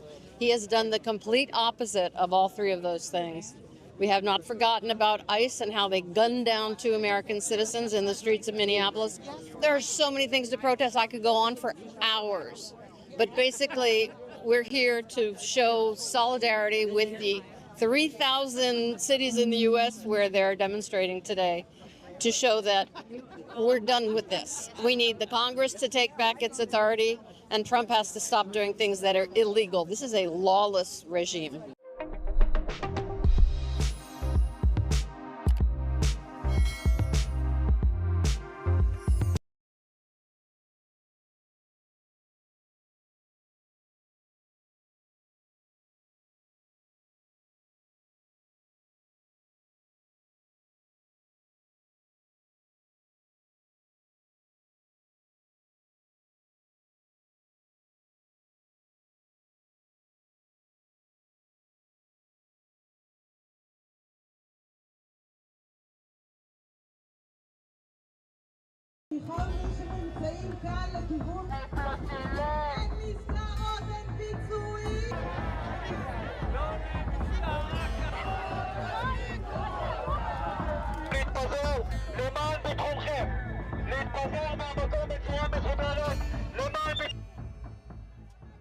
Chaos on the streets of Tel Aviv, protesters clashing with police, voices rising against the war, and for the first time, tens of thousands demanding one thing: end this war.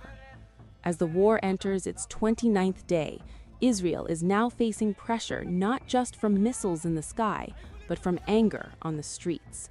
Thousands gathered in Tel Aviv's Rabin Square, with parallel protests in Jerusalem, Haifa, and Beersheba. The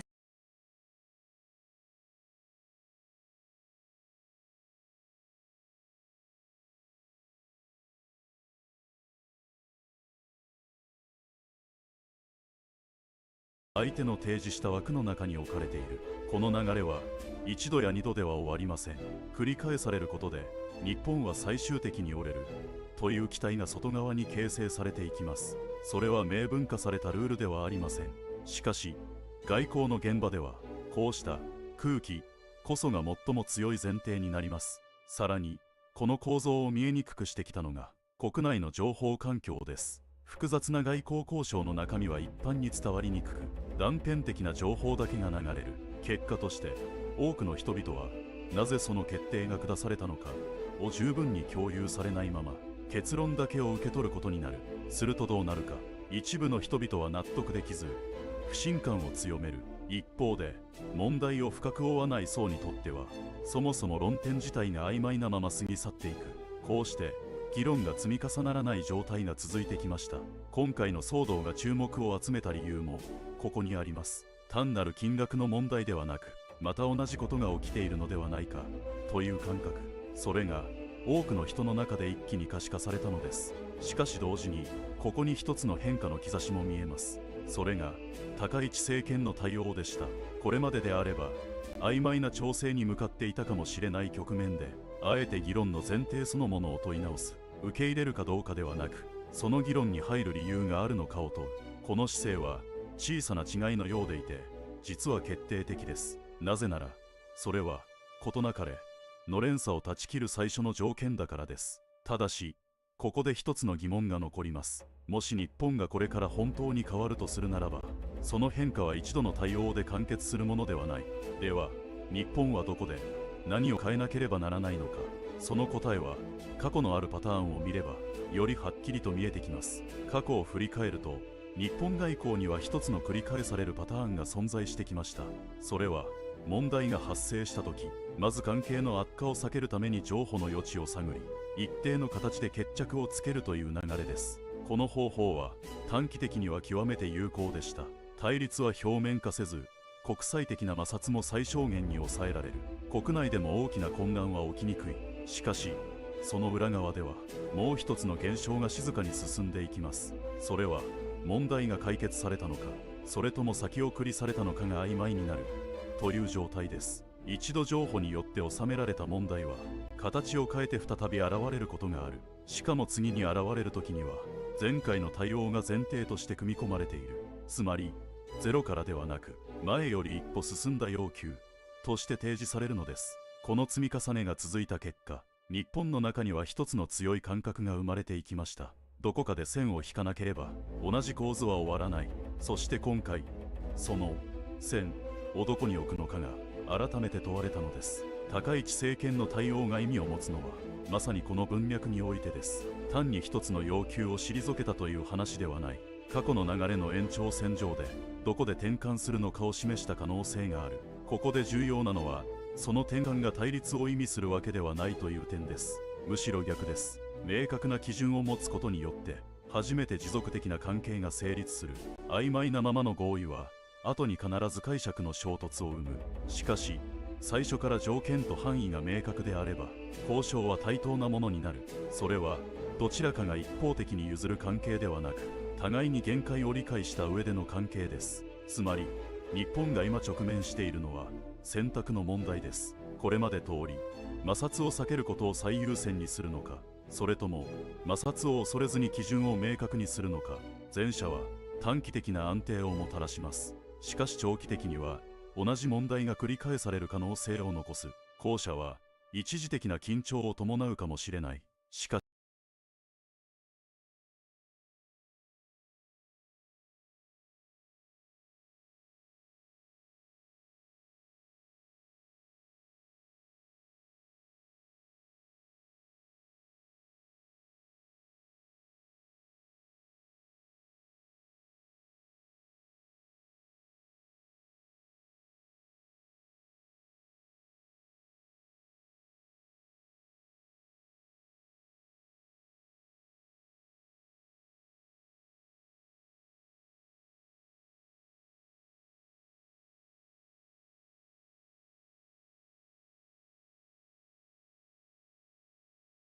ある急に混乱に陥りますよと、原油が入ってこないってことですね。で、今話題のホルムズ海峡ですよ。あそこから日本にタンが来るのに何日かからしてますか。25日らしいですよ。25日。仮に明日ホルムズ海峡は自由に通行できるようになったとしても25日かかるんですよ。これね、ほっとくとどうなるか。本当にね、車発車せられなくなるわけですよ。アメリカにね、いろんな支援をするんですよ。85兆円分。ある意味、アメリカに ODA 出すようなもんですね。だから一番成長してない国が、なんでめちゃめちゃ成長してる国にですね、そんな ODA を出さないといけないのか、もう全く筋が通りませんけど、何に使うんですかという時に、天然ガスの発電所だって言うんですよ。おいちょっと待ってって話なんですよ。なんで日本人は太陽光とか風力で電気作って、なんでアメリカ人はバカバカ化石燃料を作ってね、発電してる、CO2 出しまくってる、その金を日本が出さないといけないんですかって話ですよ。日本はなぜかアメリカの火力発電所の建設費を出してあげて、アメリカ人に安い電気を提供しないといけないわけですよ。もう皆さんね、これが戦争に負けるっていうことですよ。けど私は諦めてません。諦めたら辛いからです。生きていくのが国に誇りが持てないから、子供や孫にお父さんたちやるだけやってよって言えないから、だから無理な勝負だけど、無理ゲーだけどやってるんですよ。こうやって私たちは右とか左とかも超えて、まず国を思う、日本を大切に思う人たちが集まって、この日本の、ね、力を取り戻さないといけない。そして変な戦争に巻き込まれないようにしないといけない。子供や孫にちゃんとご飯を食べさせてあげないといけない。石油が来なくなった、もしくは戦争に巻き込まれた、食べ物がなくなった、そんな時になってパニックになっても遅いんですよ。利権とか関係なく、権力に忖度なく、相手が総理大臣であってもおかしいことはおかしいって言わないといけないんです。皆さん、はい、皆さんこんばんは。参政代表の岡宮宗平です。今日は雨の中たくさん、残って聞いてありがとうございます。今日も私は、予算委員会で質問させていただきましたけれども、本当にね、何が残念かというと、私はトランプ大統領がイランとの戦争を始めてしまった、戦争じゃないという意見もありましたけど、イラン攻撃を始めてしまったことが本当に残念です。私たちはついこの間までトランプ政権と足並み揃えた方がいいですよって言ってたんですよ。で、WHO と距離を置くとかですね、あとはトランプさん戦争しないって言ってたし、そういったことも良かったし、それから USAID 廃止でね、お金の流れを変えていくとか、ああいうのも良かったですね。反グローバリズムだなというふうに思っていたのに、何かですね、去年の後半ぐらいから少しずつなんか言動が、あれと思いになってきて、でまだね、去年のイラン攻撃なんかは短期で終わらせてね、停戦してくれたから、イスラエルの攻撃を止めるためには仕方なかったのかなというのもありました。ベネズエラはちょっとおかしかったですね。で、ここに来てイランですよ。そうなると、やっぱり今、足並みをなかなか 100% 合わせろとは言えないから、この間まで足並み揃えた方がいいんじゃないですかって提案してたのに、今はちょっと距離を置きましょうねって言ってるんです。皆さん分かってますよね。私がこれなんじゃありません。トランプさんの行動が変わったんです。それをぜひですね、皆さんにはしっかりと分かっておいていただきたいと思います。とはいえ、日米の同盟関係って大事で、よくアメリカを非難しろという左派の人もいらっしゃいます。気持ちは分かりますよ。やってることは決して国際法に照らしても正しいことじゃないし、非難する気持ちがあるのも分かります。けれども、それだったら、アメリカを日本がね、正面から非難して関係をどうこうって言うんだったら、もっと日本、国防をちゃんとしないといけないですよ。米軍に守ってもらってて、アメリカの核の傘の下にいて、それで対等に物言えっていうのは、それちょっと自民党や総理に対してちょっと酷なんじゃないですかね。だから私もかといって何でもかんでもイエスはダメなので、言うべきことは言ってほしいけれども、詰め切れないのはできないからですよ。それは総理が悪いんでも自民党だけが悪いわけでもないわけです。これ皆さんね、こういうことになるから早く自立しておかないといけないって我々はずっと言ってたんですよ。今日も記者会見である記者の方に聞かれました。参政党らしいね、立ち位置何なんですかと。それはもちろん反グローバリズムですよ。世界はパワーゲームです。そういった中で強き者が弱き者を時には国際法も無視して倒していくわけですよ。こんなの間違ってますよ。間違ってるっていうのは簡単だけど、じゃあその間違ってる行動をどう止めるかなんですよ。人類の有史以来ですね、いろんな戦争ありますけど、戦争にはそれぞれ言い分があって、正しくなるのは、後世正しいって言われるのは勝った方なんです。どんなに正しくても負けたら終わるんですよ。これが政治なんです。だからそういった中で、我々は今結構岐路に立ってますから、政治に関心がない方もですね、もうちょっと目を見開いて、三浦をかっぽじってですね、今、日本の政治が何をやってるのか、世界情勢が何をどういった局面なのかということを見ておかないと、ある急に混乱に陥りますよということを私は懸念しています。特に今日の委員会でも取り上げたのは、原油が入ってこないということですね。今話題のホルムズ海峡ですよ。あそこから日本にタンが来るのに何日かかるしてますか。25日らしいですよ。25日。でね、なんか一気にもうすぐね、久々に来るから、おーってなってますけど、何もないとき、普段タンカー何隻くらい来てるか知ってますか？大体1日ね、1.5 隻から2隻来てるんですって。単純計算積み上げていくと、600隻くらいのタンカーが日本に入ってくるわけです。それがもう25日、ね、止まってるわけですよ。で、ホルムズ海峡の湾内に45隻あるそうです。ね。で、これ1隻2隻来たからって喜んでるんですけど、そんなの足りません、全然。足りない。で、仮に明日、ホルムズ海峡がね、自由に通行できるようになったとしても、25日かかるんですよ。そうなると、石油の備蓄は8ヶ月もあるよということを言ってるけれども、プラスチック製品とか作る材料はそんなにないんです。1ヶ月とか2ヶ月とか、それぐらいしかない。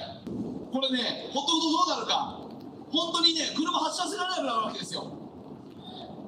石油からできるプラスチック製品とか買えなくなっちゃうわけ。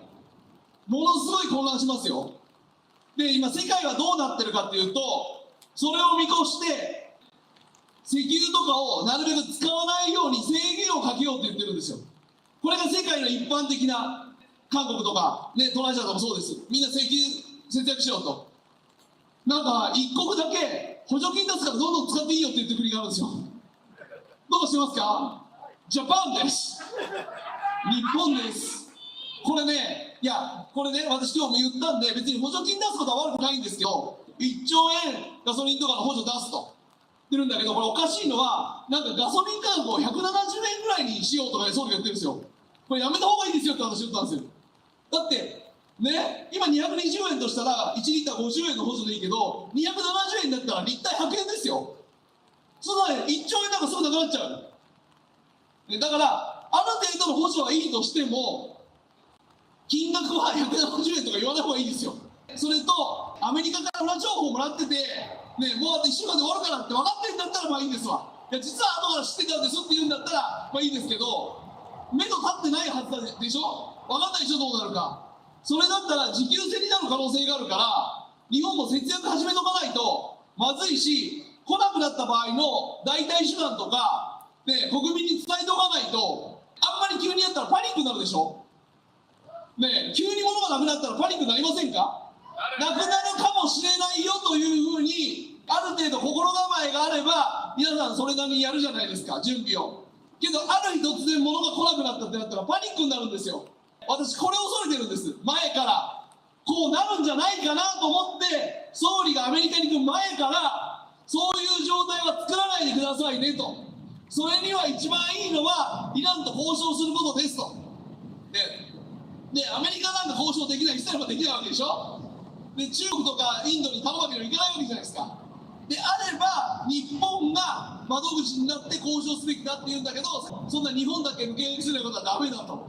私も抜け駆けしろって言ってんじゃないし、抜け駆けはダメだけど、日本がこれまでのイランとか諸外国との関係を生かしてね、なんで中東が日本に対してリスペクトがあるの皆さん知ってますよね。知ってますよね。ねえ、かつて世界中の白人の国を相手に戦ったからですよ。大東亜戦争で先人たちが戦ってくれたから、一定日本にリスペクトがあったんですよ。過去形ですけど、あったんです。けど、今もうないですよ、完全に。言いなりだから。残念ですけどね。でも、まだ余韻が残ってるわけ。その余韻をうまく使って、交渉したらいいんじゃないですか。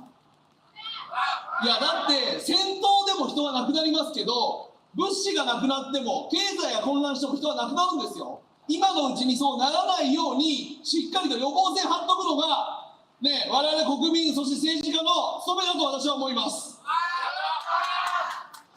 なんで節約しないのかよくわからない。ね、国際機関からも節約した方がいいんじゃないのという助言来てるんですよ。けど、なぜか日本だけはまだそれがない。私は今日の国会の質問とかこの街頭演説をより多くの自民党の方に聞いていただいて、日本も節約しとくかというふうに言っていただきたい。いや、これは別に人気取りでも何でもなくて、別に国民に危機感を煽ってるわけでもなくて、急に物がなくなったらみんなパニクりますよって話なんですよ。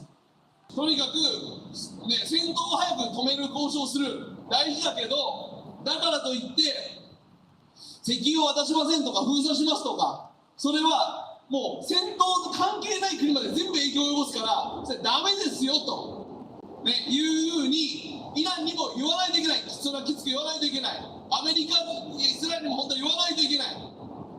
どうすれば国民生活や国民の命を守れるか、もっときつい言い方をすれば、どうやって日本が生き残るか、そういったことをこういう時にみんな議論してくださいね、ちゃんと。もうすぐイランと交渉しろって言ったらイランの肩持つのかとかね。で一方でアメリカに文句がないと、お前はアメリカの犬だとか、ねえ、もうどっちでもいいわ、そんなもん。ねえ、違うの、私はリアリストだから、アメリカともいい関係、イランともいい関係、それによっていかに日本国を守るか、国民の命や生活を守るか、それが国会議員の仕事じゃないんですか。もうちょっと時間があったらそこまで言いたかった。時間がなかったら言えなかったことも言わせてください。今日このままじゃ夜寝れないから。ね、私、最後、赤田大臣ともうちょっと詰めたかったのは、詰めて話をしたかったのは、アメリカにね、いろんな支援をするんですよ。85兆円分。ある意味、アメリカに ODA 出せるもんですね。一番成長してない国が、なんでめちゃめちゃ成長してる国にですね、そんな ODA を出さないといけないのか、もう全く筋が通りませんけど、でもしょうがないですよ。パワーバランスの中で85兆出すんですって。ね、そこはもう、じくじたる思いで出したとしましょうか。何に使うんですかというときに、天然ガスの発電所だって言うんですよ。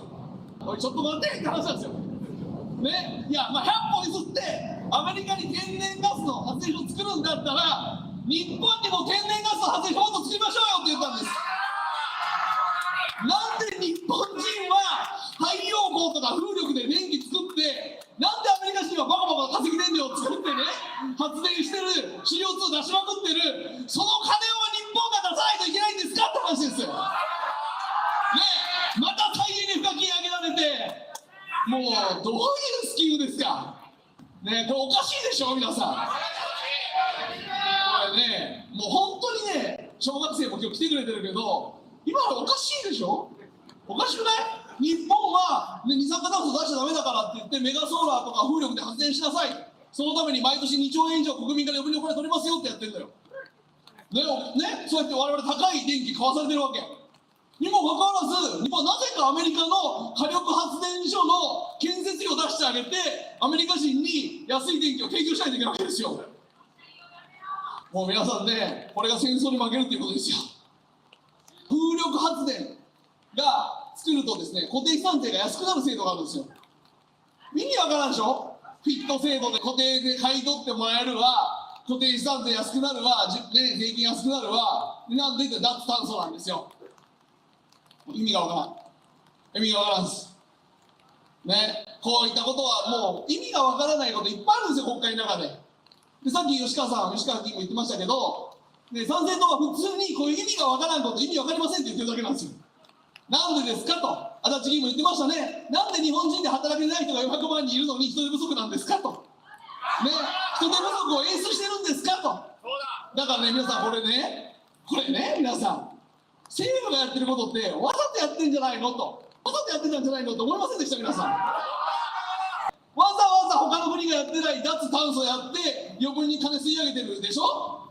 今回だって石油が足りなくなりそうなのになんか使わせようとしてるでしょ。なんかね、わざとやってませんかと。わざとやってそういう困難を国民に与えてね。でも国民はね、なんかね、みんな納得するんですよ。それでどんだけ M なんですかと。M ってマゾですね。でそろそろ皆さんですね、ちょっと無知でも持ってきていい加減にしろってやった方がいいですよ。ちょっと国民も政治に対してね、S になった方がいいですよ。ちょっと待ってください。さっき言い残したこと、今日質問で言えなかったことは、総理がアメリカ行った時に晩餐会があったらしいんですね。なんか交流会が。そこにですね、カジノの大物が3人ぐらい来てたんですよ。そこに。で、私が聞きたかったのは、その人が来るって知ってましたかということを聞きたかったわけですよ。で、多分知らないっていう回答なんですよ。おそらくね。で、まさか日本にね、そのラスベガスの大きなカジノの会社のね、ボスで、トランプ政権とかに近い人、ね、イスラエルロビーに近い人たちだから、なんか日本にカジノのね、いろんなビジネス入れなさいみたいな話はなかったですかねと。ね、参政党はカジノビジネス反対ですよと。マネロンに使うんですよということを一応テレビの前で言いたかったんですけど、それは言えなかったです。私が言いたいのは、とにかくね、言っても止まんないんですよ。ね、だって自民党が数多いから、なんだかんだ言って自民党が、ね、数の力でぐっと押していくわけですよ。でもそれを認めたのは国民の皆さんですから、もう我々もしょうがない。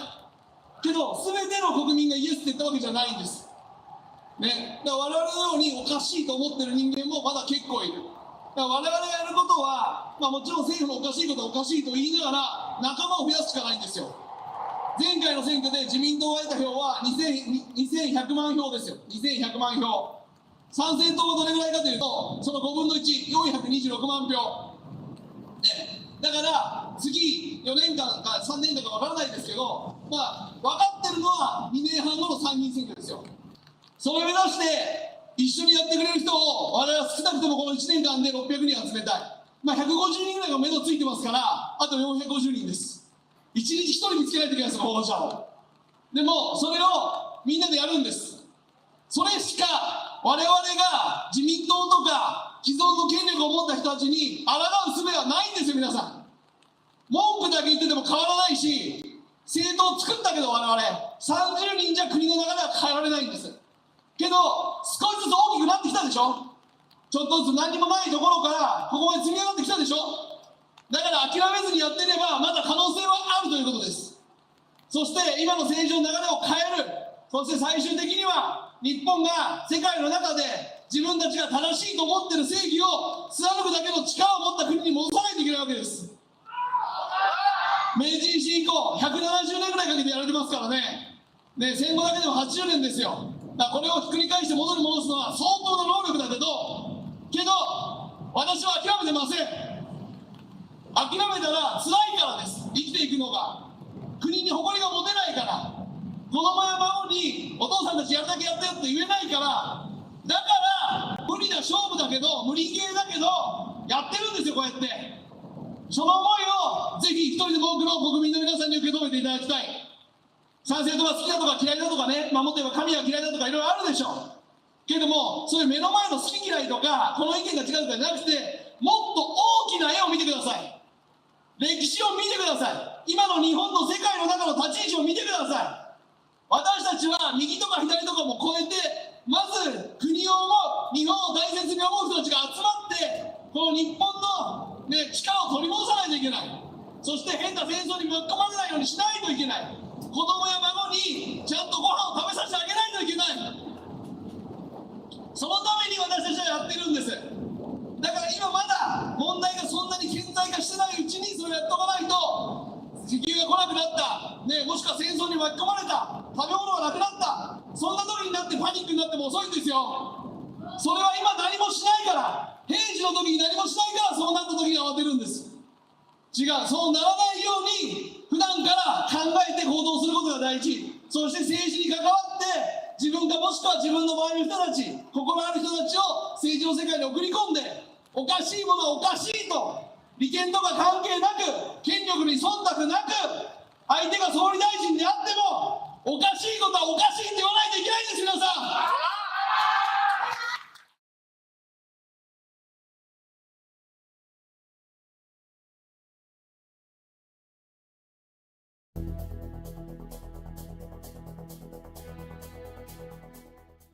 松田学です。ニュース解説で今回取り上げますのは、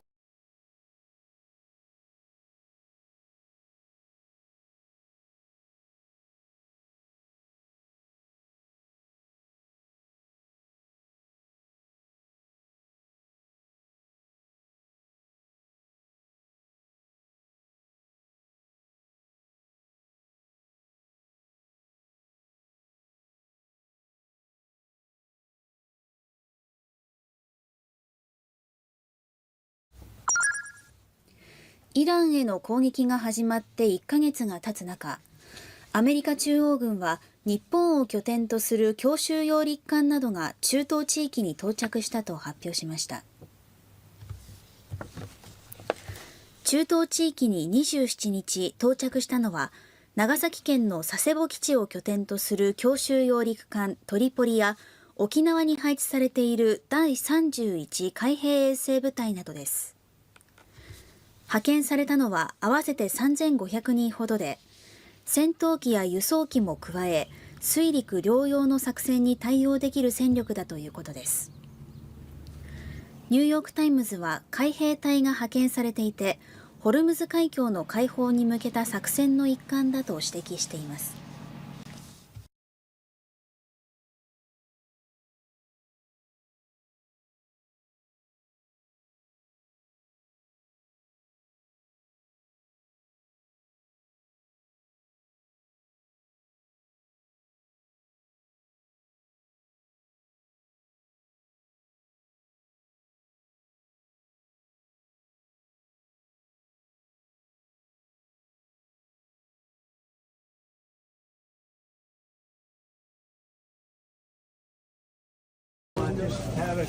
We got to get it. My mom just got a bag of that, actually. Is it good stuff? Good?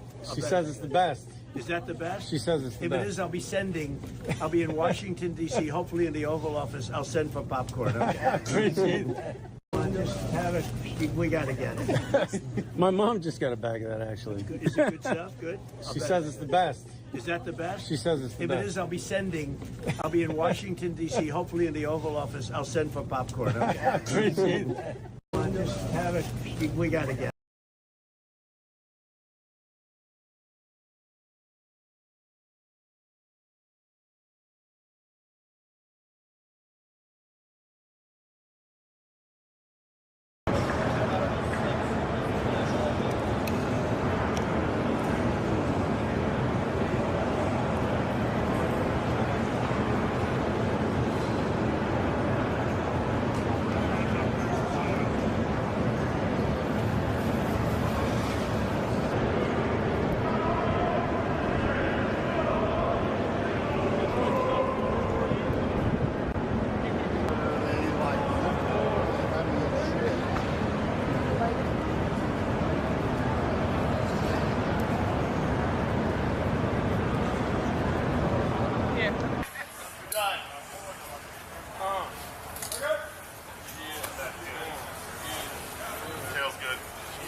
Very good. We got the good count now? 35.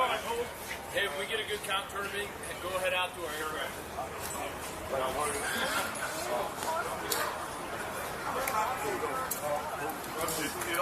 We'll walk out.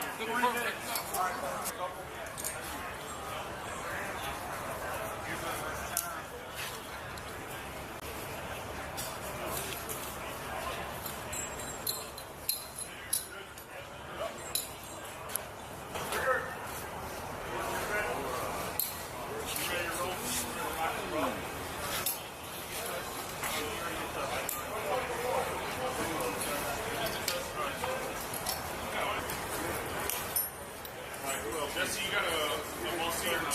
Good. He's good. Good. Just straight HW?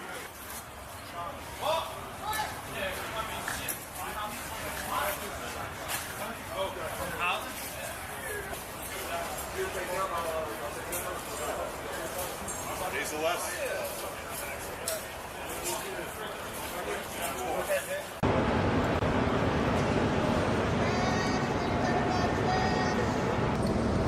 Yes. I don't think we'll use it though. I think usually we cut it.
The job of bodyguards and private security is full of danger.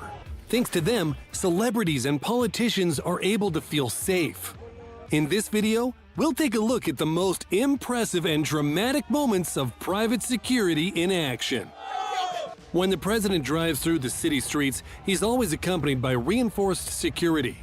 This time it came in handy when one of the protesters tried to run towards the car carrying Trump.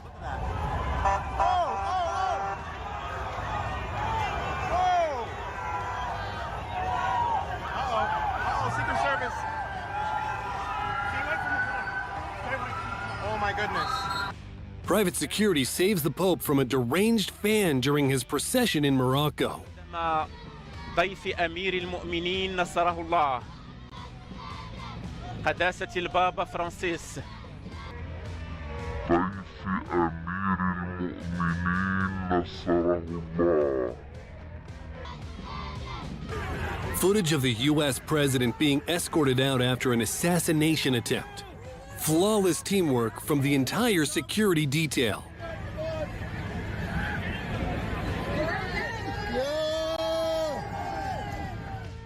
Kim Kardashian has hundreds of thousands of fans around the world, but unfortunately not all of them are reasonable, and in such cases security steps in.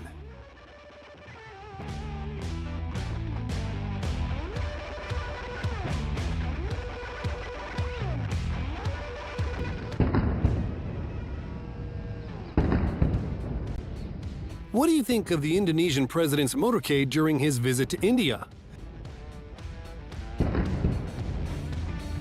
It looks not only impressive, but also extremely secure.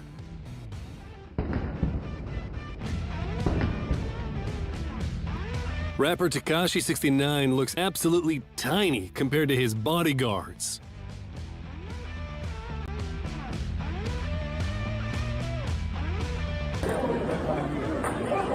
Bodyguard successfully protects Japanese Prime Minister Fumio Kishida against an unexpected smoke bomb attack during his speech. A guy wasn't afraid to attack none other than Arnold Schwarzenegger. But just a couple of seconds later, he was taken down by two of his bodyguards.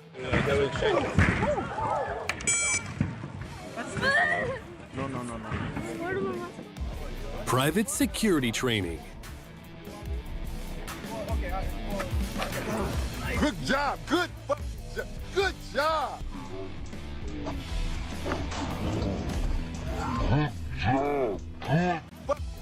Good job. You can only envy the bodyguard's reaction speed.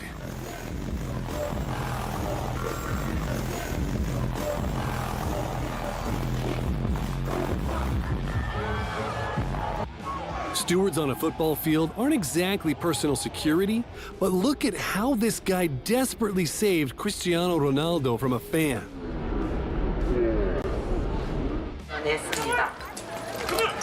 A human shield of security for VIPs.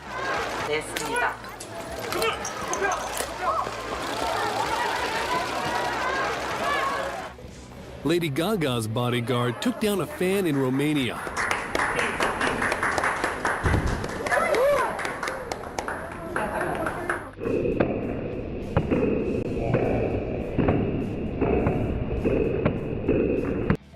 Messi is so popular that he had to hire a personal bodyguard, as almost every match sees a fan trying to run up to him.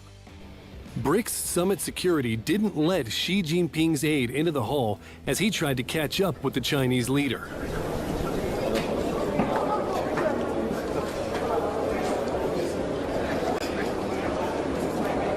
Even on stage during a concert, an artist can't feel completely safe. That's exactly why bodyguards are needed.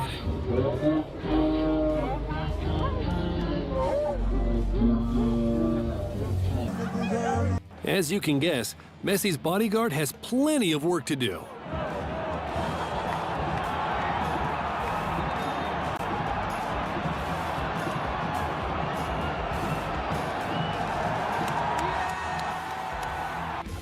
DJ Khaled didn't want to ruin his shoes walking on sand, so he asked his bodyguards to carry him. Thank you, brother. I appreciate it. You want to get in the back? A bodyguard kept the artist dry, somewhat oddly having to save him from his own bandmate.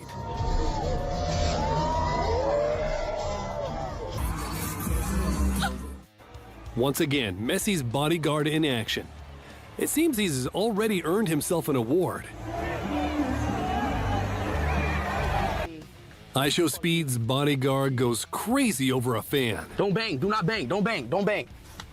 Don't bang.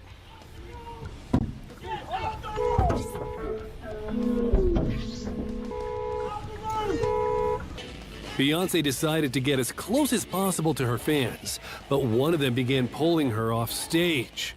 Fortunately, the bodyguards acted quickly and the concert continued.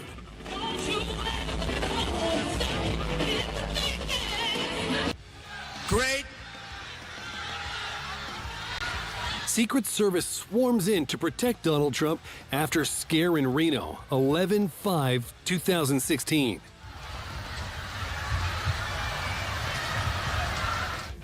Tough work for a bodyguard.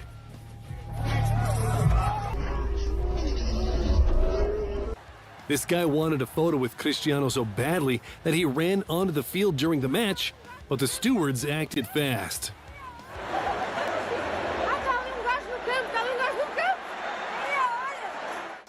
The Japanese Prime Minister's cottage. Precise work by security ensured an unobstructed passage.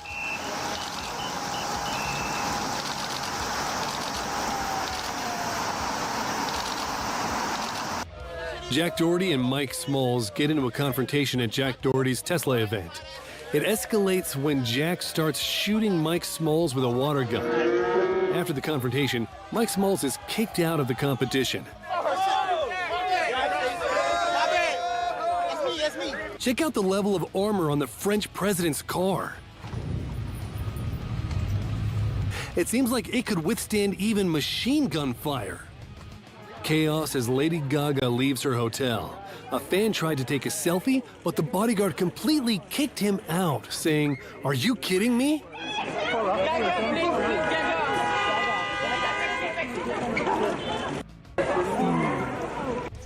A fan ran onto the stage toward his favorite rapper, but within seconds it was clear the rapper was not happy about it.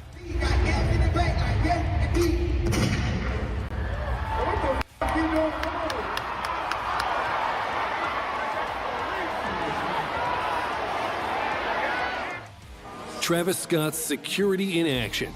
Good and clean reaction.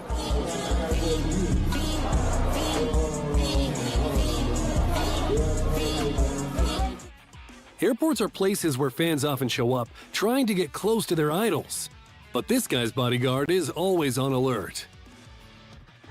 The reaction of a Secret Service agent after a civilian car collided with President Biden's motorcade SUV.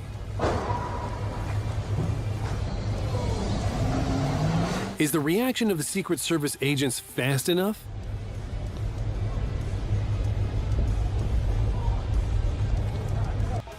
The Real Madrid fan tried to reach Luka Modric, but didn't make it. The quick reaction of the German security team. Footage of the attack on Slovak Prime Minister Fico and the excellent work of his bodyguards. Slovakia's Prime Minister is hit at point-blank range.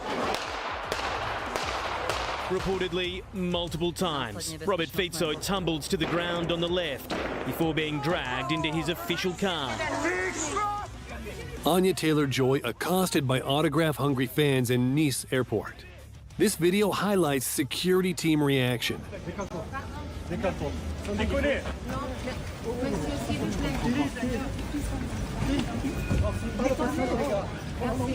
President Trump was injured in a shooting during his rally in Butler, Pennsylvania, Saturday evening. In what the FBI says was an assassination attempt. Trump later revealed on social media that he was shot in the ear.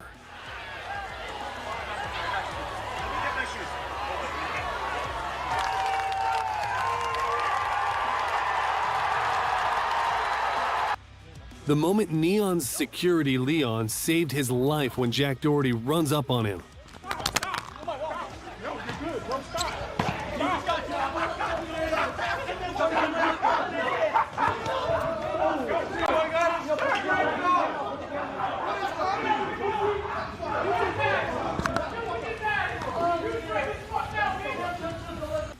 Seven National Guards have been injured in Venezuela after what is believed to have been an assassination attempt on President Nicolas Maduro in the capital of Caracas. Reports suggest that the attack was launched from a drone device. The transmission was cut without explanation. This is what the work of a true professional looks like. First, he shielded the girl from potential danger, and after her permission, he stepped back and continued guarding from a distance. Flawless work by a bodyguard.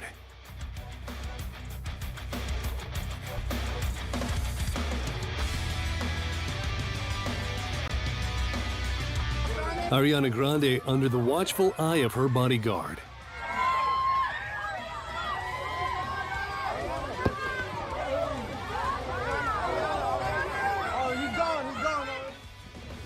A curious incident following Prince Harry's security. They kept every dangerous person away from the prince, but failed to notice an ordinary man walking down the street to his home.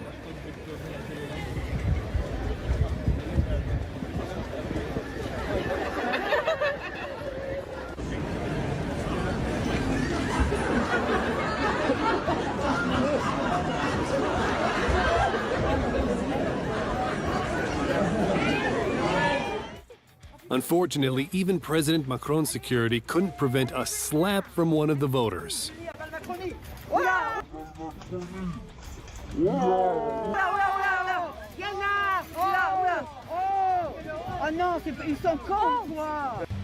Taylor Swift's bodyguards literally carve a clear path for her to exit.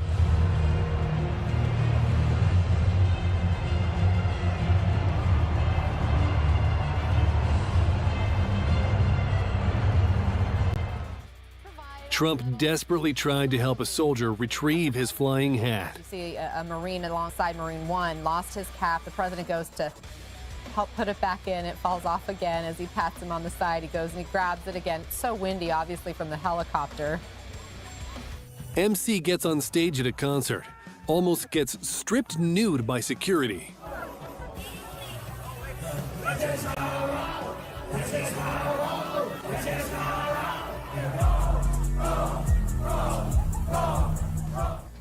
Kim Jong-un's bodyguards protecting his limo.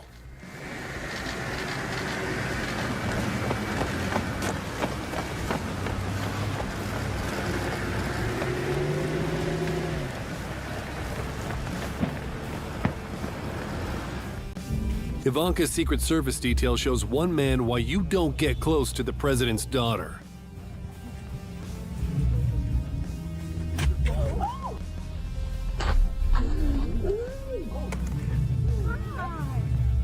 Leo, una foto, porfa. Leo, porfa, papá, Leo,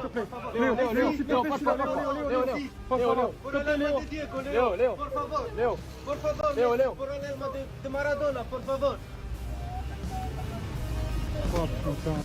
Taylor Swift's bodyguard disguised himself in a graduate's outfit to avoid drawing unnecessary attention.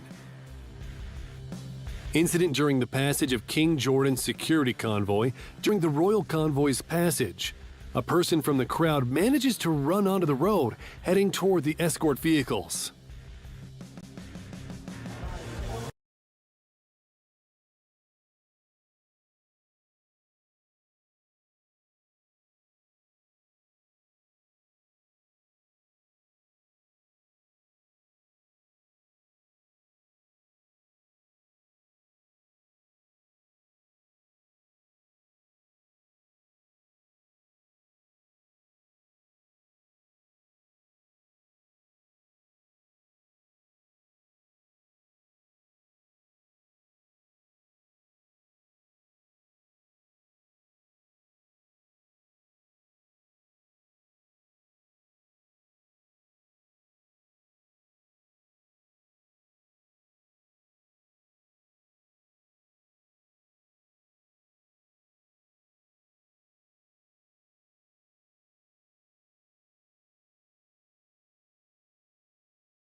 The job of bodyguards and private security is full of danger.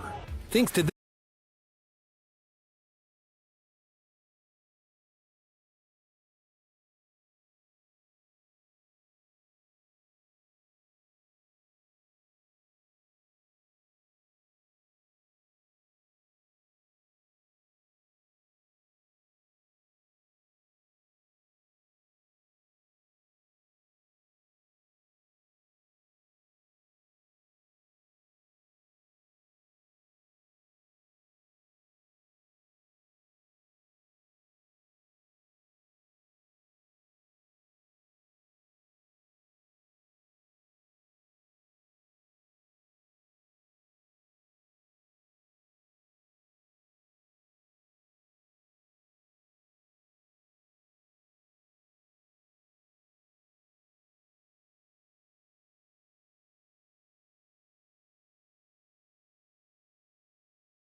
Yes, sir. You know what these are the best hamburgers? Yeah! Flight home. How are the burgers? Pretty good? Fantastic! Fantastic! Real famous people tonight. Hello, everybody. Did you like the State of the Union? Yeah! Did you like the fact that the Democrats never stood up even for lost their child? It's unbelievable. It is. They're crazy. They are. I'm going to order some. Now, okay, you ready? Can you handle this? Hamburgers for all. Just for a bar, I say drinks for all, but I don't drink. You don't drink either, right? Okay, ready? Yes, hamburgers for all. You got it. You got it. Don't eat your money. Don't eat your money. Nice to see you, everybody. Thank you very much. I like that hat. Thank you. Yes, it's good. Nice to see everybody. We're here. Corpus Christi, you know, Corpus Christi likes me, and Texas likes me. We do. We won Texas by more votes than anybody, and I have to say this correctly because the fake news will call me out of it. But it's easy. We won. We got more votes than anybody in the history. That's pretty good. So thank you. Thank you. Including, I think, most of you, maybe all of you, right? Thank you very much. I'm going to get some stuff for Air Force One, and I'm going to get the hell out of here, all right? Hamburgers for the whole place, okay? Thank you. That sucker looks good. That sucker looks good. Still. We love you, Mr. President!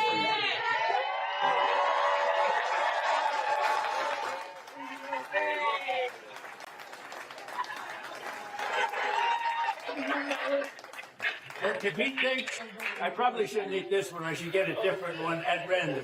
But I trust him. I trust him. But he's pretty smart. Yeah. So who's the owner? Who's the boss?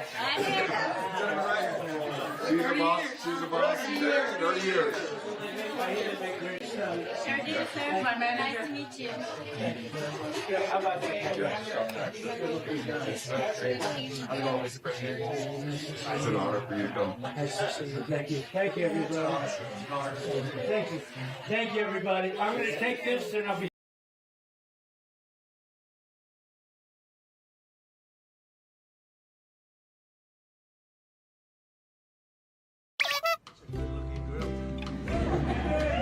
We see some people oftentimes, like politicians behind me, it's not so pretty. It's a very good-looking group of people.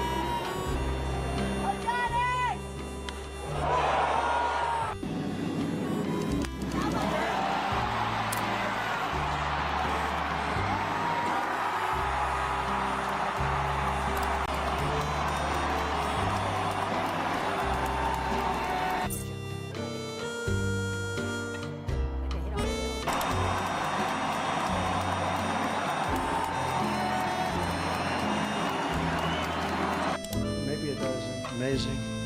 As you know, the Dodgers were down a lot of all of baseball history. Only 6 players have ever hit 40 home runs and stolen 40 bases in a single season. And an elite group known as the 40-40 Club. It's a 40-40 club and very few people make it. But unanimous National League MVP, Shohei Ohtani.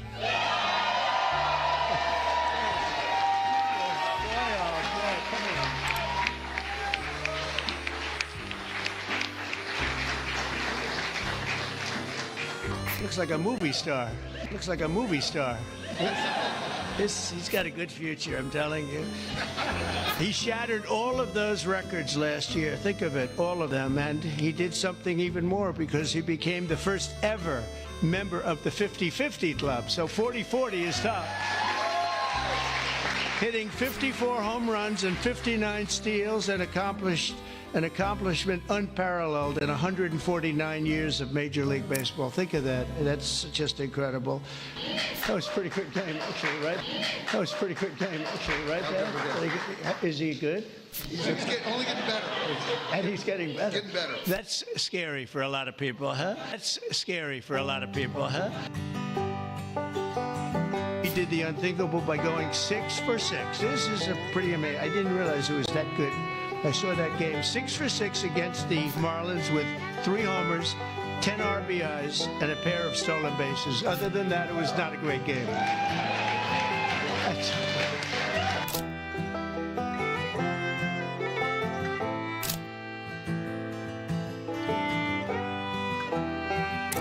Boy, oh boy, what an athlete. 3, 2, 1. For your family. This is so great to be able to have you.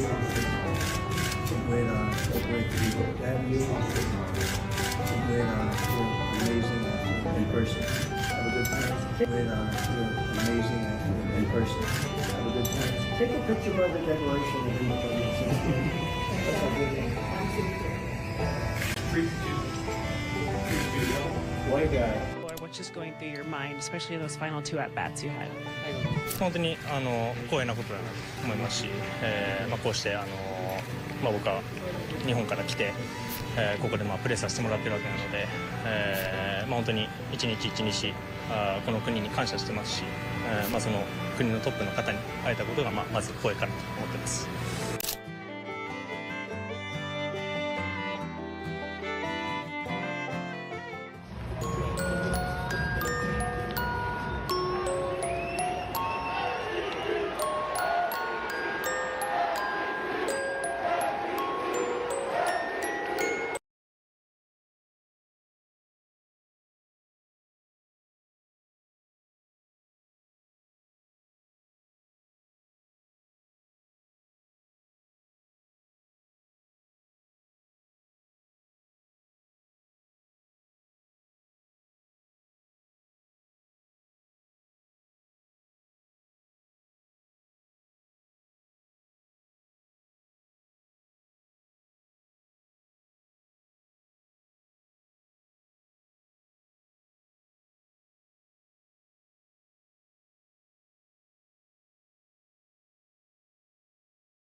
يطردون من وسط إسرائيل قبل قليل.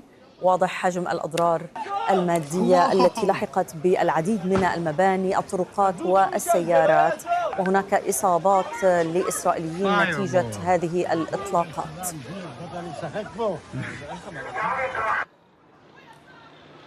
لازلنا وإياكم نتابع إذن هذه التطورات الميدانية. إنها كثافة، يبدو بأنها كثافة كبيرة لعمليات الإطلاق من إيران باتجاه إسرائيل اليوم، وأيضا من حزب الله باتجاه إسرائيل في مواقع مختلفة، خاصة تركيز حزب الله كان في الشمال، وأيضا إيران ركزت على مناطق عدة من الشمال إلى الوسط وصولا إلى مناطق أخرى في أيضا الجنوب.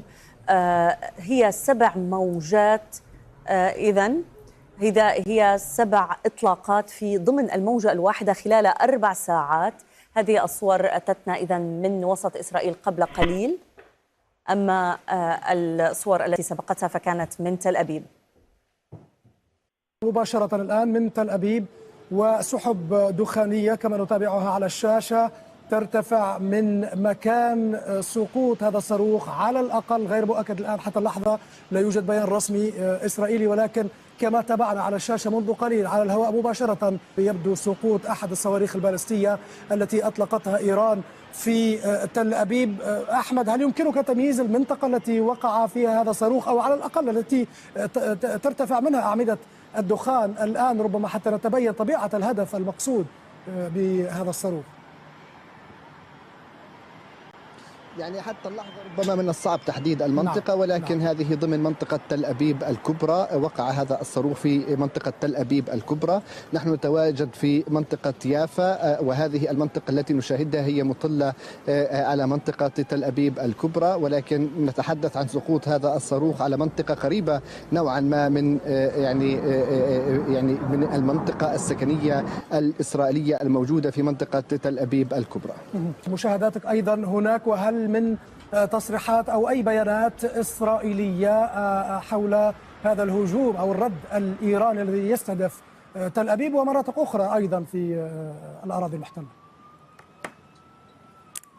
فقط حول ما حدث في تل أبيب. يبدو أن هذا الصاروخ سقط في منطقة أيالون، وهي واحدة من المناطق المهمة في منطقة تل أبيب. في تلك المنطقة يقع مقر قيادة أركان الجيش الإسرائيلي المعروف باسم ليكريا. من غير الواضح إن كان هو هدف هذا الصاروخ الذي سقط على تلك المنطقة. طبعا هذا بناء على الصور التي تأتي من هناك، بناء على الصور البعيدة التي تأتي من هناك، وليس بناء على ما أعلنه الجيش الإسرائيلي. هنا في مدينة القدس رصدنا عشرات الصواريخ في سماء هذه المدينة. يبدو أن الدفاعات الجوية الإسرائيلية اعترضتها، لأن أصوات الانفجارات التي سمعناها في هذه المنطقة كانت بعيدة جدا، وكانت ترتجف منها جميع المنازل في هذه المنطقة لشدة هذه الانفجارات. لكن وكأن هذه الهزة وكأن هذا الاهتزاز في المباني الذي شعرنا فيه نتيجة لقوة الانفجارات يأتي من الأعلى وليس يأتي من الأرض نتيجة لسقوط الصواريخ. فبالتالي هذا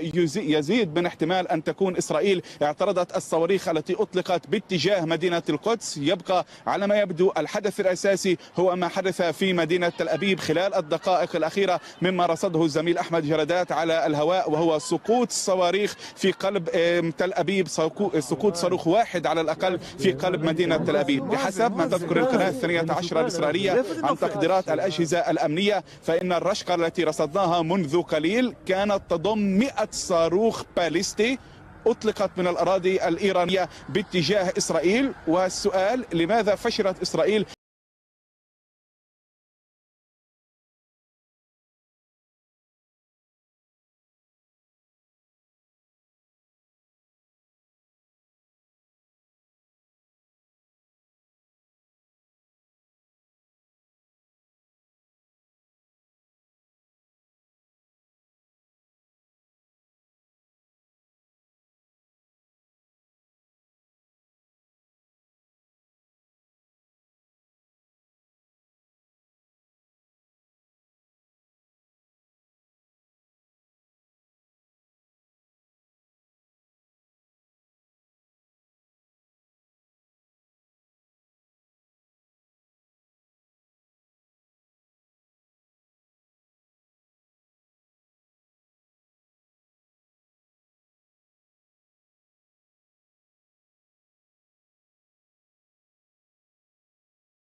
oil prices would go up if I did this, and they've gone up probably less than I thought they'd go up, but I don't think anybody thought we were going to be this quickly successful. This was a military success, the likes of which people haven't seen. We have the best military. We have the best equipment. We have, I believe, the best generals. We have the best. And this went very quickly. We talked about that with President Putin. He was very impressed with what he saw because nobody's ever seen anything quite like it. You know, Iran was a very powerful military country with all of the missiles. Now, you had the double attack. You had the original attack with us and Israel, and that knocked them for a loop. Then you had the B-2 bombers, which took out their nuclear capability, and they would have had a nuclear weapon within 2 weeks to 4 weeks. And they would have used it long before this press conference. And we might have had a much different press conference if we had a press conference at all. But it's been amazing. The military success that we've had is truly unprecedented. You said you've told your congressional colleagues that you will not sign any piece of legislation until the Save America Act is passed. Does that include the confirmation of Senator Mullen as your next DHS secretary? Does that mean a DHS funding bill? And Senator Thune said today, it's not a matter of whether or not your Republican colleagues agree with the policy, it's about changing the process. In other words, getting rid of the filibuster to get there. So in order to get it, you're going to need Democrat votes. And what we're saying is the Save America, not the SAVE Act, which nobody knew what it was, the Save America Act, the Save America Act. And it's voter ID. We want voter ID. When a voter, we want to be able to see a picture of the voter. We want to be able to see that the voter is legitimate. We want, very importantly, confirmation that this voter is a citizen of the United States of America, and we want no mail-in ballot scams. So we have exceptions for the military, for sick, for disabled, and for people that are away, business trips or whatever. Even vacations will be very liberal in that. We've added two things to it: no men in women's sports and no transgender mutilization of our children. We don't want it's mutilization of our children, and we don't want that. So we added those two things. That's the 5 points. We have 5 very good points. It polls at 86% with Democrats. Think of that. The overall vote is 86%. With Republicans, it's 98%. And the only one opposed to it is a Democrat leadership because they cheat. They want to cheat. So we added those 2 points. We're going for the gold, and we're going to have to fight like hell. Now, certain things will happen. Certain things will take place. I'm here to do a great job for the country. But we don't have a country, if we're going to have elections that are so corrupt and so dishonest like we've witnessed over the last period of time. You know, as an example, virtually nobody has nobody has a system of mail-in ballots like we have. No other country in the world. France went away from it. They all went, you know why? Because it's corrupt. And Jimmy Carter, when he had a commission, frankly, I think it's probably the best thing Jimmy Carter did. He said, you can't have mail-in voting because it's inherently dishonest. And it's turned out to be totally dishonest, so we're going to fight for it. Yeah. Has Iran activated any sleeper cells inside the U.S.? There's reports that they have pressed that trigger button to activate those cells, at least abroad. Well, they've been trying for a long time. We've been very much on top of it. One of the things we have to do is get the Democrats to stop the Democrat shutdown, because, as you know, the apparatus that looks into that, Schumer and the Democrats have shut it down, which tells you they probably hate our country a lot. But the Democrats have to open that up. But we've got very, very good intelligence into that. We know a lot of different things that have happened that have been very bad. A lot of them came in during the Biden open border period, but we have them under, we've got them, we're watching every single one of them. Yeah, we know a lot about them. The biggest problem we have is the Democrat shutdown. We know a lot about them.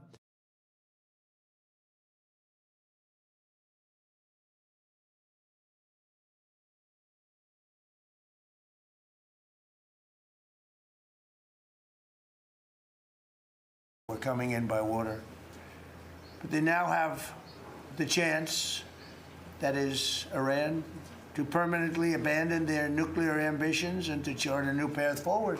We'll see if they want to do it. If they don't, we're their worst nightmare. In the meantime, we'll just keep blowing them away, unimpeded, unstopped. Well, there's not a thing they can do about it. They can't do anything about it, you know? I tell you, if they could, you'd be hearing about it. You'd be hearing about it. You don't hear anything about it. They can't shoot our jets. We have the best military equipment in the world. No, not even a contest. And you see that with Venezuela. They had other equipment. They didn't have ours. It didn't work. Didn't work. Think of it. We did the situation in Venezuela. It was a great military operation, getting a very, very dangerous man who's killed a lot of people, forced people into our country. Incredible. He emptied his prisons in Venezuela, emptied his prisons into our country, and I hope that charge will be brought at some point, because that was a big charge that hasn't been brought yet. It should be brought. He emptied his prisons into our country and was a major purveyor of drugs coming into our country. and he's now been captured and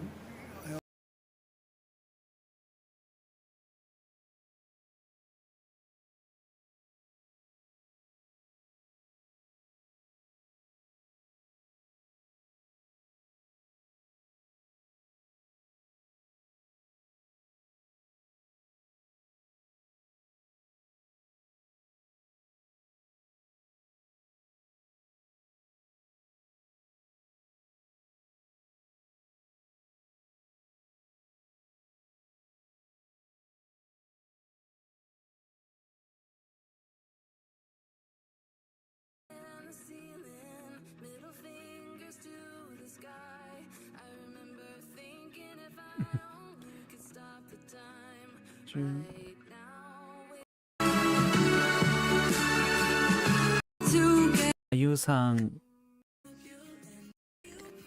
日々の動画の中で何が一番楽しかったんですか？見せましょうかな。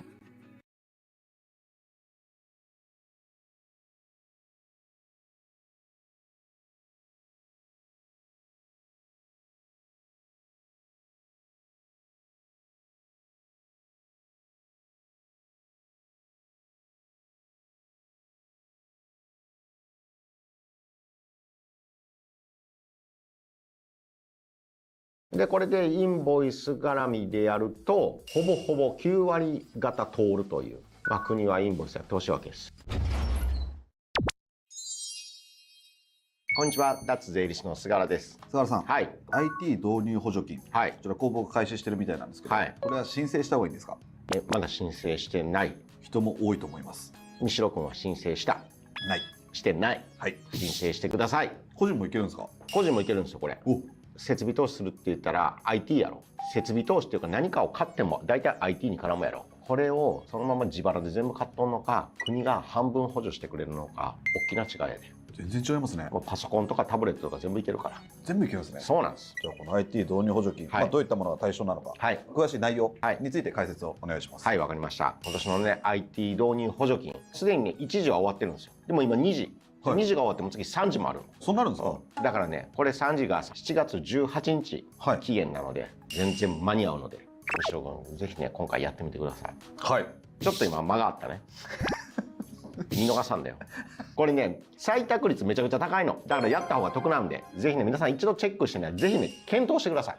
いけそうだなと思ったら必ずやってください。資金繰り良くなるんで。やった方がいいですね。はい。じゃあ今日は IT 導入補助金2025年の内容を解説していきます。はい、お願いします。はい。はい、まずね、今回の IT 導入補助金。IT 導入補助金はもう何年も前からも人気の補助金で、IT 関係の設備を導入したり、物を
日々何でもかんでも値段が上がってきております。電気代やガス代など光熱費も上昇しております。固定費が経営を圧迫してきてませんか？仕入れから含めてコストがかなり大幅にアップしているケースも見受けられます。そんな皆様に朗報です。2026年3月30日から開始されます。個人事業主、中小企業が使える補助金を今日はご紹介。例えば、業務用エアコン、冷凍冷蔵設備、LED 照明や工作機械、設備なども対象。オーダーメイドの機械の導入のほか、工事費、設計費も対象。かなり幅広い用途で認められる省エネ関係の補助金、いよいよ3月30日から始まります。補助金を獲得するだけではなくて、経費の大幅な削減も見込めます。ぜひ最後までチェックして、損しないようにご確認ください。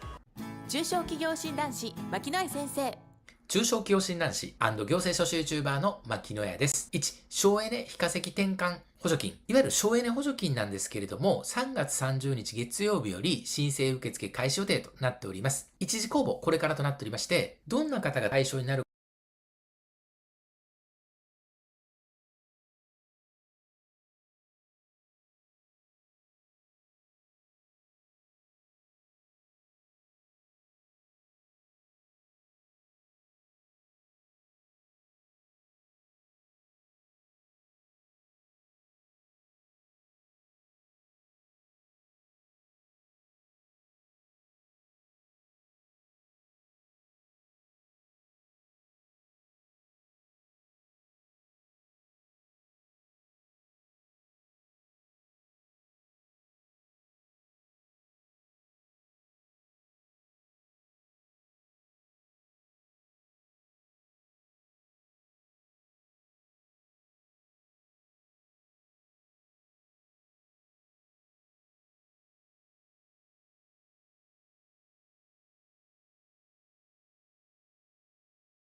補助金バーブルと本当に初心者向けでございましてですね、小規模事業者こそ補助金活用。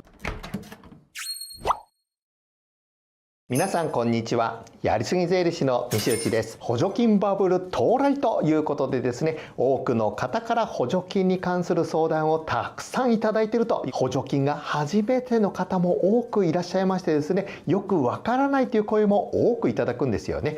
そういった方々全然大丈夫です。順番を間違えなければですね、しっかり受給することができますので、今日はプロの目線で選んだ本当にお勧めできる補助金を5つほどご紹介させていただきますので、しっかり学んでいただきましてですね、順番がありますので、ね、その順番の通りを受けていただきますとですね、かなり有利に使えるんじゃないかなと思っておりますので、ぜひ学んでいきましょう。それでは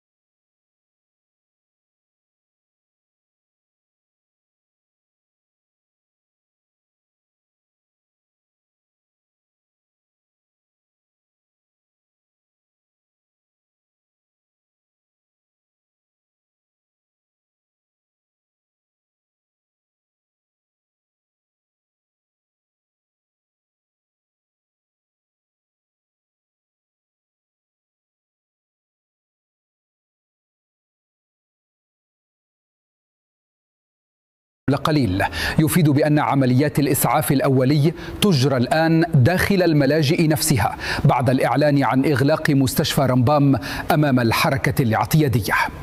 مستشفى رمبام هو المركز الطبي الأكبر والأهم في حيفا والشمال، ويقع في منطقة بادغاليم الساحلية، وهو المستشفى الذي تعتمد عليه إسرائيل عادة في إدارة حالات الطوارئ الكبرى وفي استقبال المصابين خلال الحروب والكوارث.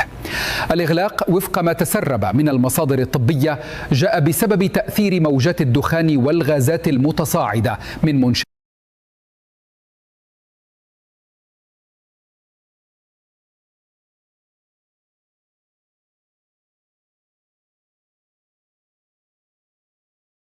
アメリカとイラン今後どうなると思いますか？僕ね、長期に行くんじゃないかと思ってるんですよ。で、これがなんで長期に行くんじゃないかと思ってるかというと、こうなったらアメリカが撤退するぞというラインを、アメリカが今のところ作れてないんですよ。要するにミサイル撃ったら終わりねっていうのであれば、じゃあアメリカ撤退ってなると思うんですけど、無条件降伏をするまで進めるとトランプ大統領言っちゃったんですよ。で、これで無条件降伏しないでやめたって言ったら、アメリカ負けたじゃん、トランプ弱腰じゃんになっちゃうと思うんですよね。で、トランプさんって別に社会がどうこうとか世界がどうこうとか多分関係なくて、自分のプライドとかアメリカにとってこうなった方がいいよねっていうところでやってると思うんですよ。で、長期的にイスラエルとアメリカが仲いいですと。で、イスラエルと敵対するような国家がいなくなった方がアメリカにとって得だよね。で、アメリカに敵対するような国がなくなった方が得だよね。いや、敵対する思想を持っている国で核を作ろうとしているような国っていうのはない方がアメリカにとってはいいわけじゃないですか。なので、トランプ大統領の思惑自体は僕もわかるんですよ。では、例えば日本が北朝鮮という国が日本と敵対するというのを明確に決めていて、で、原子力爆弾作ってるんだったら、やっぱりワンチャン北朝鮮なくした方がいいじゃんって日本で思う人多いと思うんですよね。で、じゃあ、国をなくすってどういうことなのかってすごく難しいんですよ。トップを、ベネズエラの場合はトップさらいました。で、国が変わればいいよねなんだけど、トップが決めてるだけじゃなくて、イスラム教という宗教で物事を決めてる国なんですよね、イランは。なので、今も宗教戦争という言い方はアメリカの割と将校の偉い人も言っちゃってるんですけど、キリスト教の国とイスラム教の国が戦ってる時に、キリスト教の国がイスラム教の国のトップをバンバン殺しました。絶対やり返してやるって思ってるイランの人もやっぱりいるんですよね。で、そこでキリスト教の国のアメリカ人がイランの国のトップこれだ。で、キリスト教の俺たちが決めたトップが国を支配して、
no.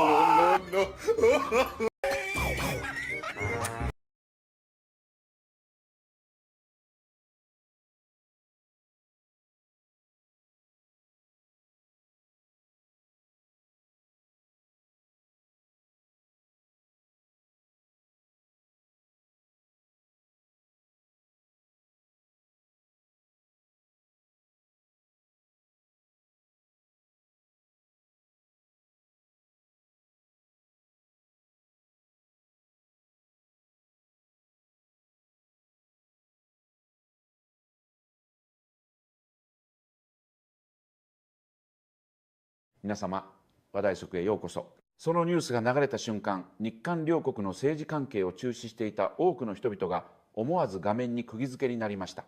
まさかこのタイミングでこんな声明が出るとは。専門家やメディア関係者の間でもそんな驚きの声が広がっています。舞台は東アジア。長い歴史の中で時に協力し、時に緊張関係を経験してきた日本と韓国、経済、安全保障、そして外交、さまざまな分野で両国は密接に関わりながらも常に微妙なバランスの上に立ってきました。そんな中で発表された今回の声明は単なる一つの政治コメントではなく、今後の関係性に影響を与える可能性があるとして注目されています。今回話題の中心にいるのは韓国の政治指導者イ・ジェミョン氏です。国内政治でも大きな存在感を持つ人物であり、その発言は韓国国内だけでなく日本や国際社会でもしばしば議論の対象となってきました。そして今回日本に対して発表されたとされる声明が再びメディアの大きな関心を集めているのです。ニュースが報じられると同時に SNS やニュースサイトでは関連ワードが急上昇。これは外交関係に影響するのではないか、単なる政治的メッセージなのか、それとも新しい外交姿勢の表れなのか、さまざまな憶測や分析が飛び交い、状況は一気に緊張感を帯び始めました。さらに注目されているのはその発言が出されたタイミングです。現在東アジアの安全保障環境は大きく変化しており、日本、韓国、そして周辺国の関係はこれまで以上に複雑な局面を迎えています。経済面でも技術協力や貿易、安全保障分野での連携が重要視される一方、歴史問題や外交姿勢をめぐる議論がたびたび再燃してきました。こうした状況の中で出された今回の声明、それは単なる一つのコメントとして片付けられるものなのか、それとも今後の外交の流れを示すシグナルなのか、多くの専門家が慎重に分析を始めています。日本国内でもこのニュースはすぐに報道番組や政治解説のテーマとなりました。外交関係者や研究者の間では、声明の背景にどのような政治的意図があるのか、韓国国内の政治状況と関係しているのではないかといった議論が広がっています。一方で一般の人々の関心も非常に高く、インターネット上ではさまざまな意見が投稿されています。関係の改善を望む声もあれば、慎重な外交対応を求める意見もあり、世論の中でも多様な見方が存在していることが改めて浮き彫りになりました。実際にイ・ジェミョン氏はどのような内容の声明を発表したのでしょうか。その発言の背景にはどのような政治的外交的な事情があるのでしょうか。そしてこの出来事は今後の日韓関係にどのような影響を与える可能性があるのでしょうか。ここからは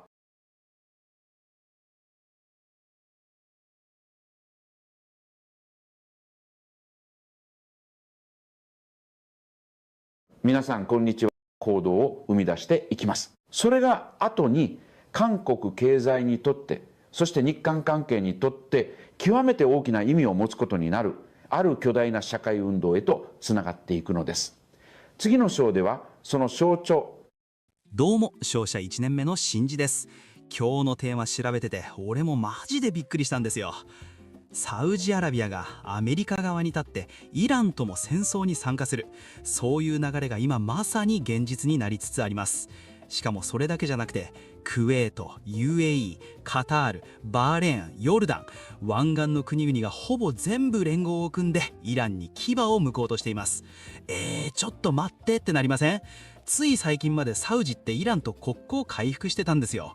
2023年に中国の仲介で仲良くしましょうってやつ。それが今や戦争寸前。しかもこの戦争、すでにホルムズ海峡の事実上の封鎖という形で日本の生活に直撃してます。ガソリン代、光熱費、物価、他人事じゃないんですよこれ。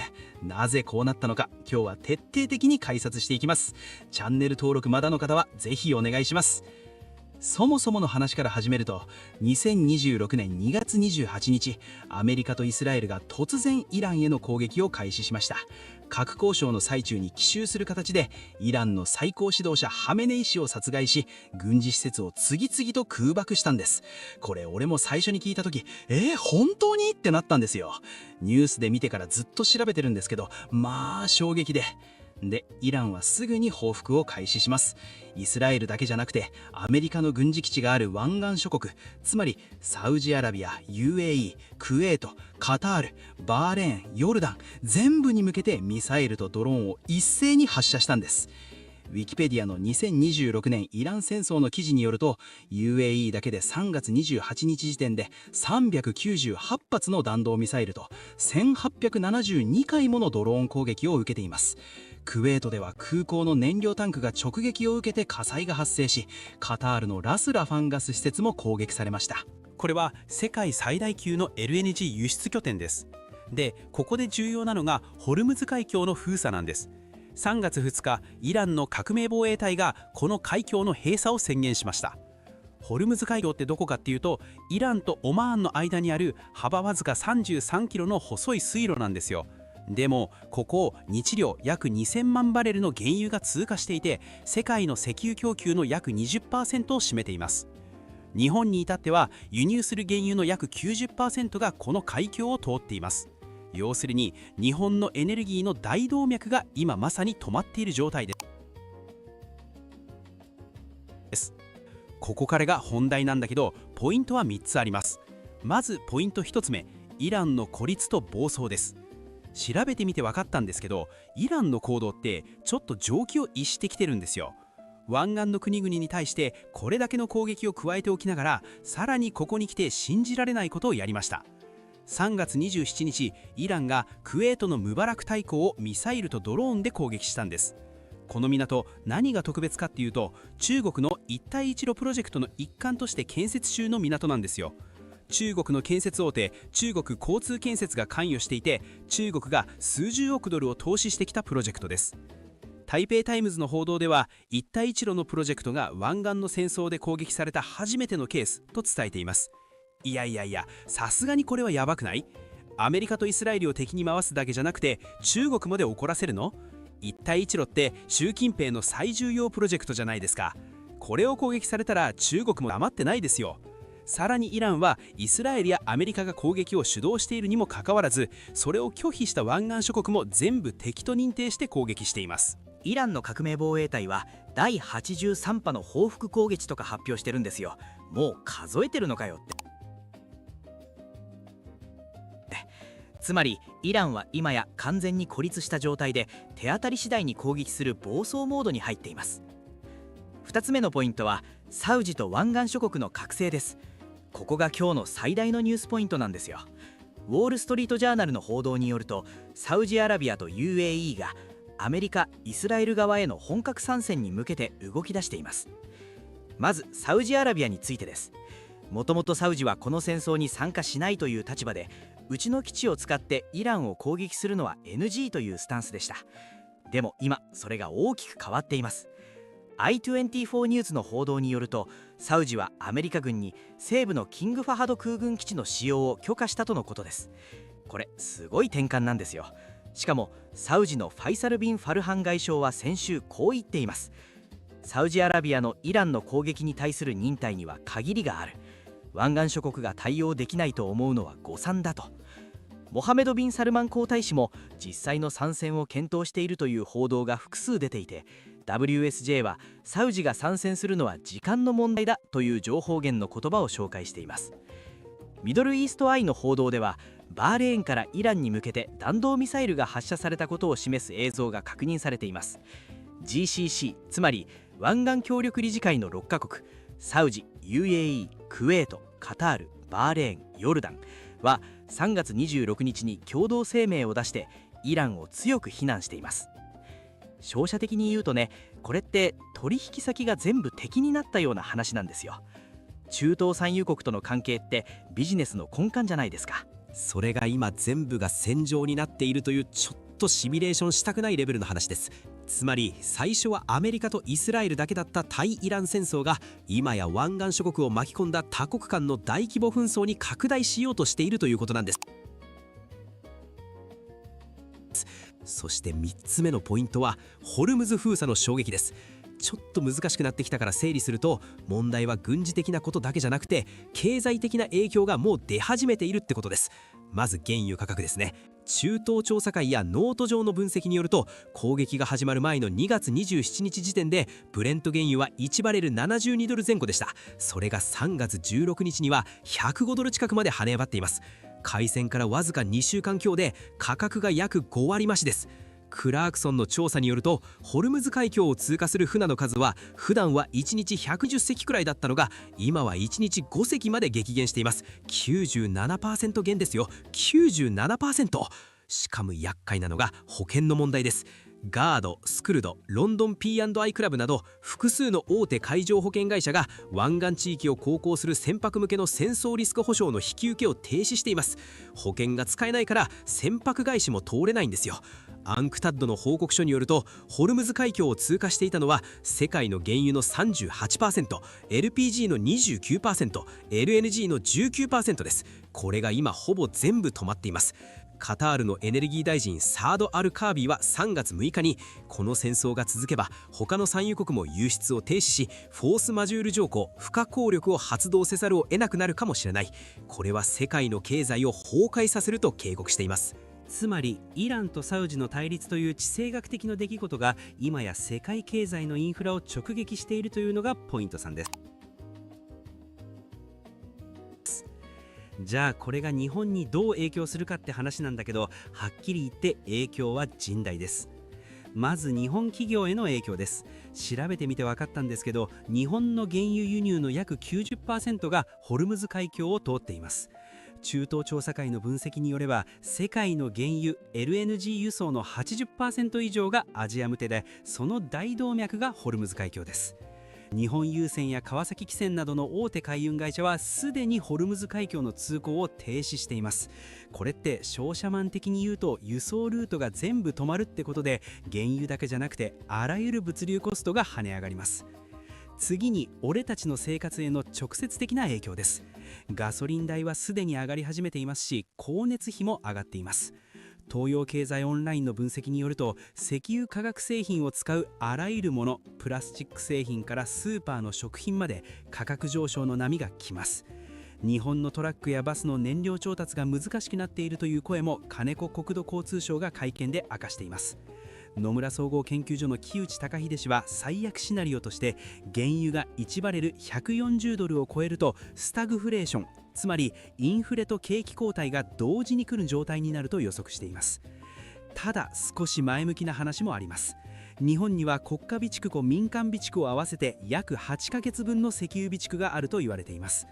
またマレーシア沖などにイラン産原油の海上在庫が1億5400万バレル浮かんでいることがケプラーのデータで分かっています。これは日本の消費量の45日分に相当する量で、米国がイランへの制裁を一時的に解除していることもあり、供給不安を和らげる可能性があるという見方もあります。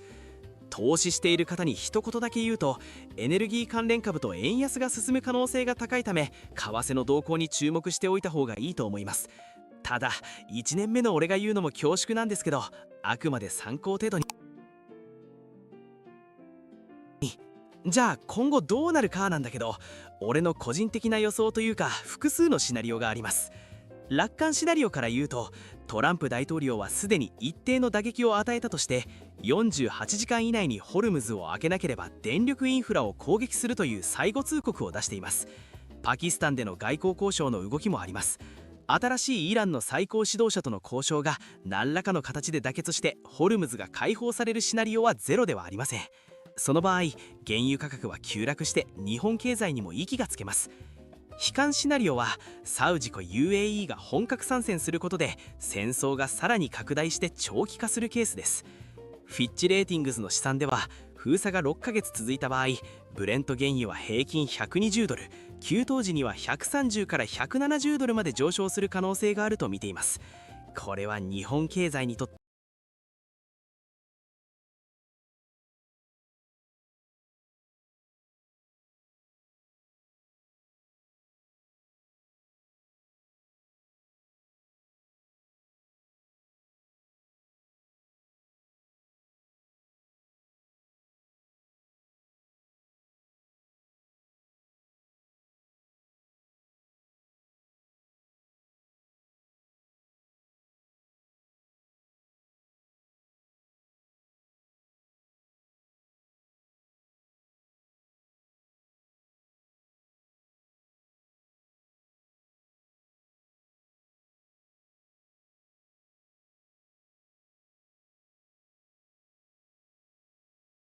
Borderlands Season 2 finale. Let's hop right into it. Remember, Patreon does get early and uncut reactions. Link down in the description. And while you're at it, let's aim for 1,500 likes to hopefully finish out this show on a banger. We have heard that there's a Season 3 coming out, and we will be watching it, of course, as soon as it drops. In the meantime, we are going to be looking for a brand new show as well. So again, if you're not on our Patreon, go check it out. We should be holding a poll on there to vote on what we watch next. And aside from that, let's hop right into it. I'm a little sad though. I think this is the fastest we've ever speedrun a show. Genuinely, with the amount of, I wonder how many episodes this is, like in anime that we've watched, like time-wise. Or like 50, 60. It's a good chunk, eh?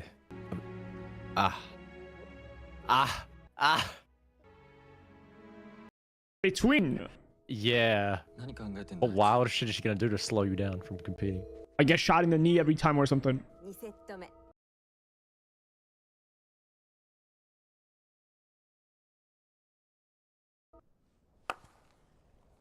Oh, is she about to make both at the same time? Oh, never mind. Damn, dude.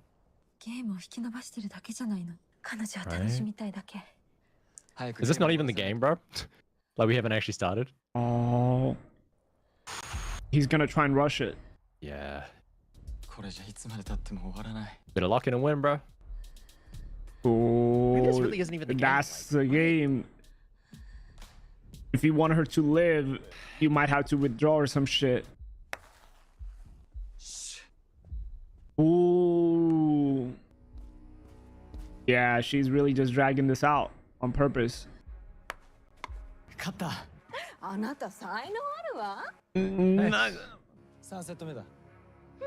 She's about to say, you bitch! I want to take a little break. Jesus. Nah, I want to start right now, gang. I'm gonna start. What's the rush, bro? I don't trust you. Drink it yourself first. It's curiosity. Want to know if I'm fucked? Everybody I know is dead. Like, come on.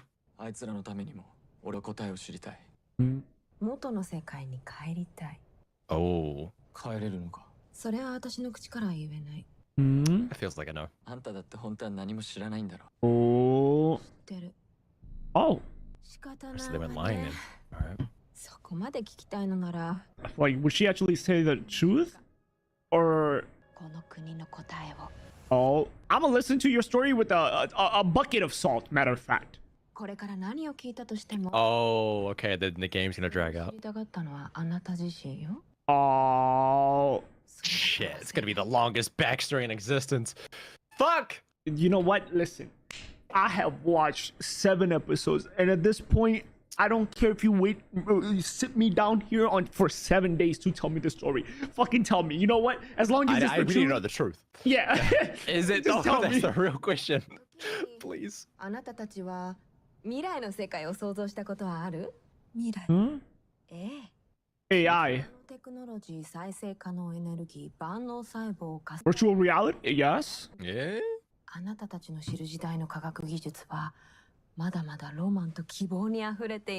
So you think that these people might be like from future and we just got like they have so much better technology that they can build all this shit and we're from the past? We're just from like a different timeline pretty much. Not timeline, but like, yeah, timeline, right?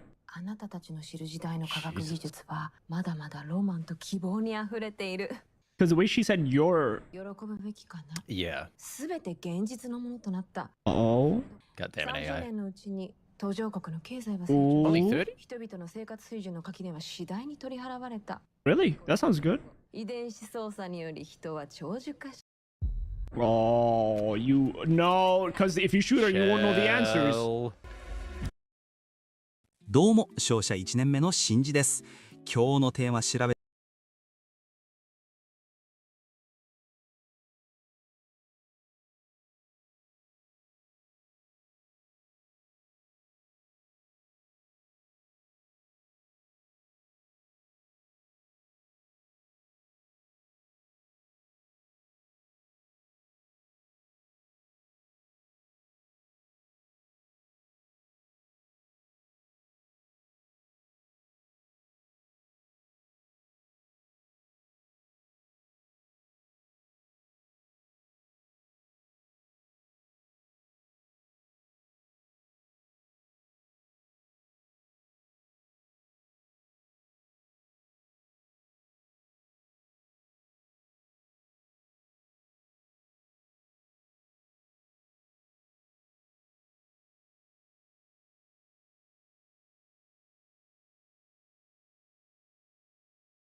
最近の韓国、もう我慢できません。今日は嫌い事抜きで全部話そうと思います。なぜなら韓国から日本に来て韓国を見る視点が完全に変わったからです。多分日本にいる皆さんにはニュースだけでは感じにくい部分だと思います。でも今の韓国は内側から見ると苦しいです。今日は皆さんに僕の本音をお伝えしようと思います。次の4つについて話します。1つ目、社会の対立がやばい。2つ目、韓国の未来産業に不安。3つ目、K-POP に衝撃を受けた理由。4つ目、僕が韓国に正直に思うことです。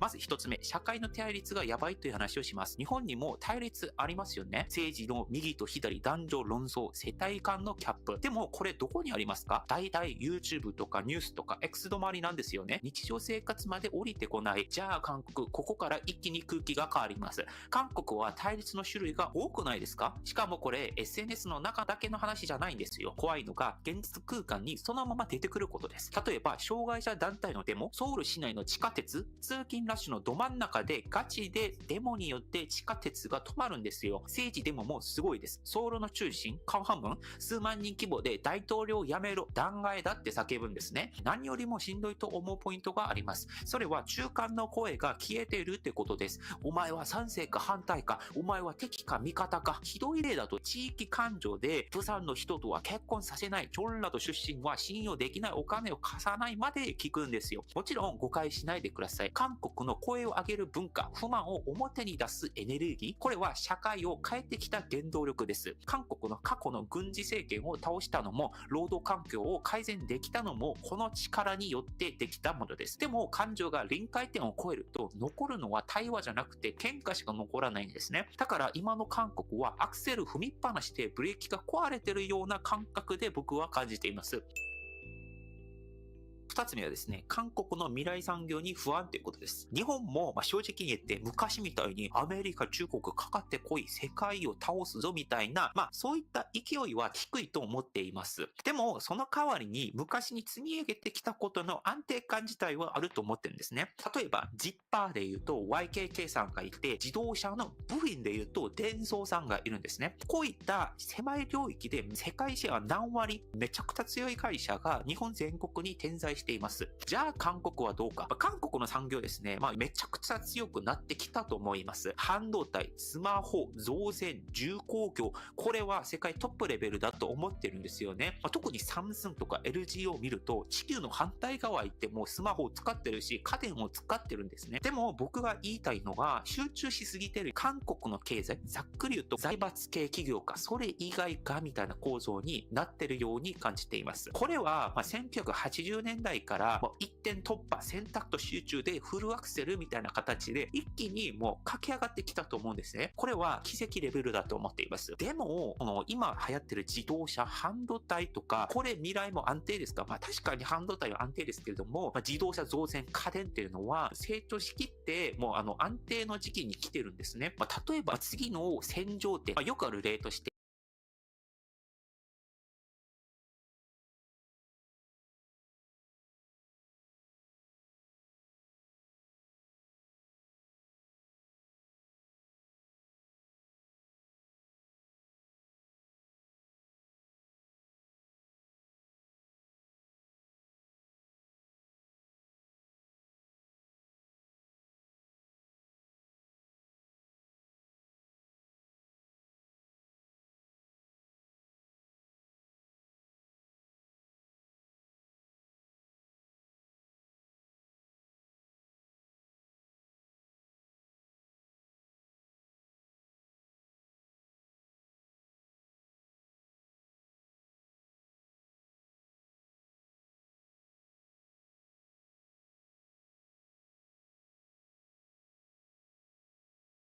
안녕하세요, 대보장입니다.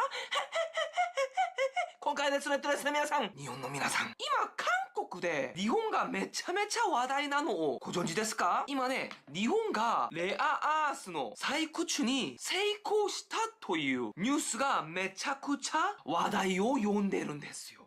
この間ね、皆さんが知ってる通り、中国が、日本、お前ら、中国様に調子を乗ってく、日本大変なのはが入ります。簡単に言うと、ままじゃダメだと。日本もレアアースを抽出してみようと。しかも、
Throw it down to Arisu.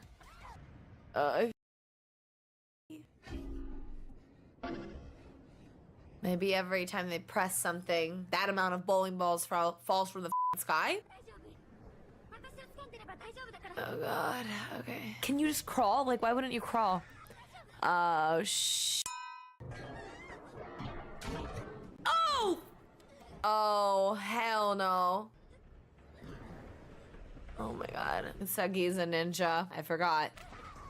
Oh my god. Oh my god. Oh my god. Oh my god. Oh shit!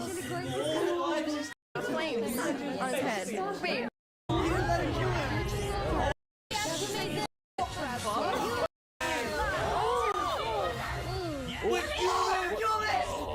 That's where it was!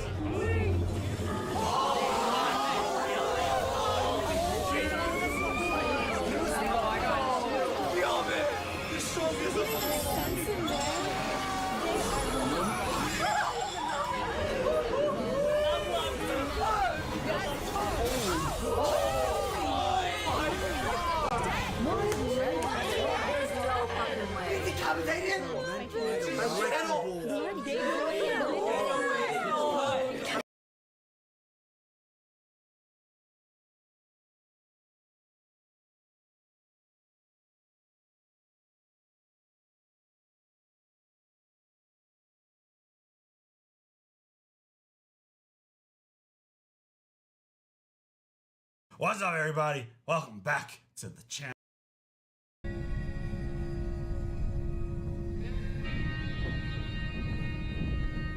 This is awful. They're just fucking mass murdering people and just...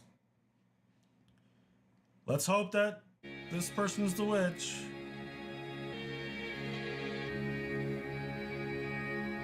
Oh my god. どいつもこいつもどうかしているわ。やだね。ここまでしていきたいものかね。こんなんで魔女見つかるわけないやん。クイーンだったりしてな。魔女。あんただって。He's so scary. Oh shit. Oh shit. Oh, fucking sniper? 中庭までおびき出せ。遠くから運んでくんの面倒だからな。まだホテルの中隠れてるやついるだろ。今炙り出してやる。Oh, fuck.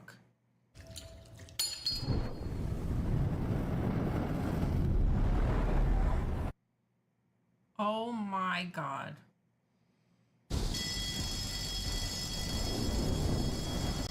It's a bomb.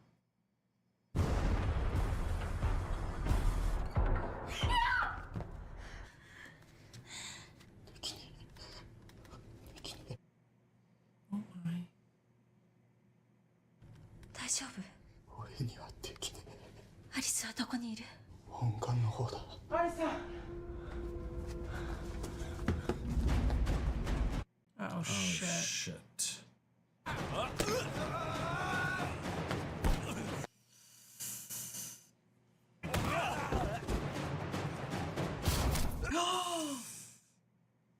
Oh shit. 最高。てねこアリスはどこだ？4階のどこか。絶対だな。イラギが出てきたのを見た。Take a gun, please. で、何してんの？魔女探し。あった。シアノアとアクリル系接着剤。これを加熱して、その上に凶器のナイフをかざせば、蒸発したシアノアとアクリルが水分と接合して、表面の指紋を浮かび上がらせる。Do we have time for all this? あんた何も？警視庁刑事部監視課。Forensics, the police department. I love that for That's her. what I was just about to say. Like, she was like a crime scene investigator or something. あ、行け。What? ゲームクリアの方は任せたで。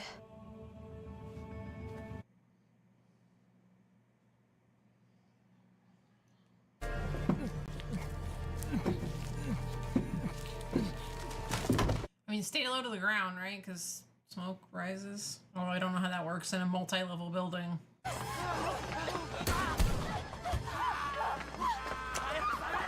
God damn, dude. Honestly, no chance.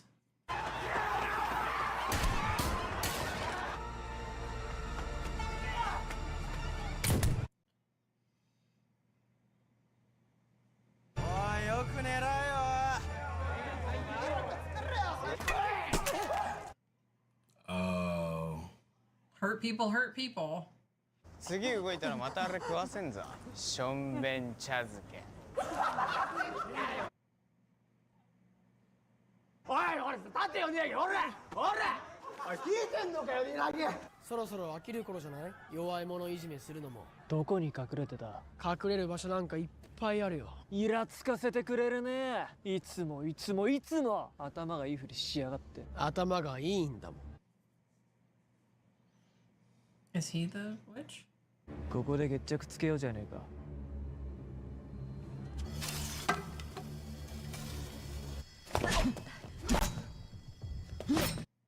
She's fast. Oh, damn.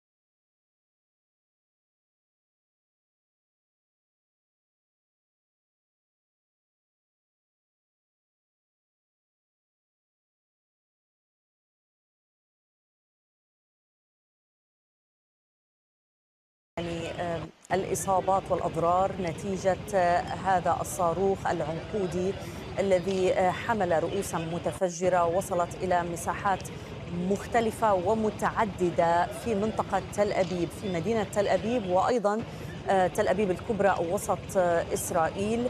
إذا أضرار في مواقع بتل أبيب بعد سقوط شظايا هذا الصاروخ الإيراني العنقودي الذي يحمل رؤوسا متفجرة.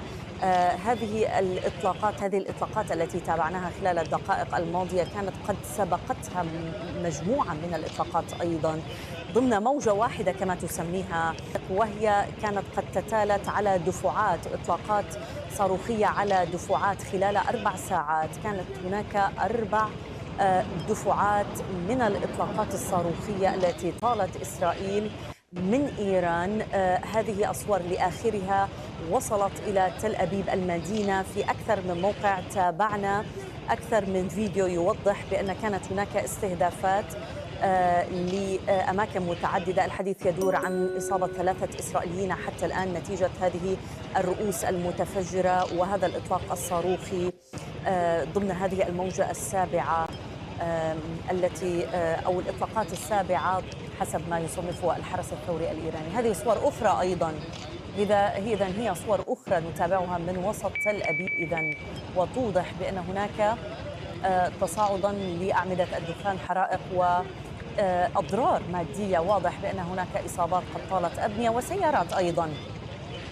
إذا هذه أصور من وسط إسرائيل وليست من وسط تل أبيب.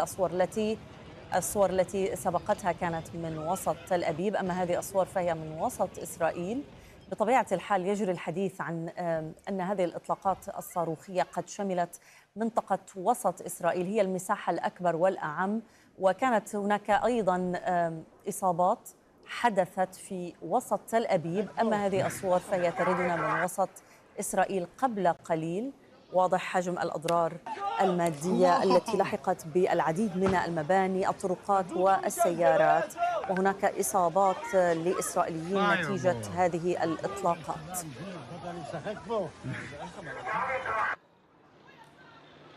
لازلنا وإياكم نتابع إذن هذه التطورات الميدانية. إنها كثافة، يبدو بأنها كثافة كبيرة لعمليات الإطلاق من إيران باتجاه إسرائيل اليوم، وأيضا من حزب الله باتجاه إسرائيل في مواقع مختلفة، خاصة تركيز حزب الله كان في الشمال، وأيضا إيران ركزت على مناطق عدة من الشمال إلى الوسط وصولا إلى مناطق أخرى في أيضا الجنوب. هي 7 موجات، إذن هي 7 إطلاقات في ضمن الموجة الواحدة خلال 4 ساعات. هذه الصور أتتنا إذن من وسط إسرائيل قبل قليل، أما الصور التي سبقتها فكانت من تل أبيب. مباشرة الآن من تل أبيب، وسحب دخانية كما نتابعها على الشاشة ترتفع من مكان سقوط هذا الصاروخ، على الأقل غير مؤكد الآن حتى اللحظة، لا يوجد بيان رسمي إسرائيلي، ولكن كما تابعنا على الشاشة منذ قليل على الهواء مباشرة يبدو سقوط أحد الصواريخ البالستية التي أطلقتها إيران في تل أبيب. أحمد، هل يمكنك تمييز المنطقة التي وقع فيها هذا الصاروخ، أو على الأقل التي ترتفع منها أعمدة الدخان الآن، ربما حتى نتبين طبيعة الهدف المقصود بهذا الصاروخ؟ يعني حتى اللحظة ربما من الصعب تحديد المنطقة، ولكن هذه ضمن منطقة تل أبيب الكبرى. وقع هذا الصاروخ في منطقة تل أبيب الكبرى. نحن نتواجد في منطقة يافا، وهذه المنطقة التي نشاهدها هي مطلة على منطقة تل أبيب الكبرى، ولكن نتحدث عن سقوط هذا الصاروخ على منطقة قريبة نوعا ما من يعني من المنطقة السكنية الإسرائيلية الموجودة في منطقة تل أبيب الكبرى. مشاهداتك أيضا هناك، وهل من تصريحات أو أي بيانات إسرائيلية حول هذا الهجوم أو الرد الإيراني الذي يستهدف تل أبيب ومناطق أخرى أيضا في الأراضي المحتلة؟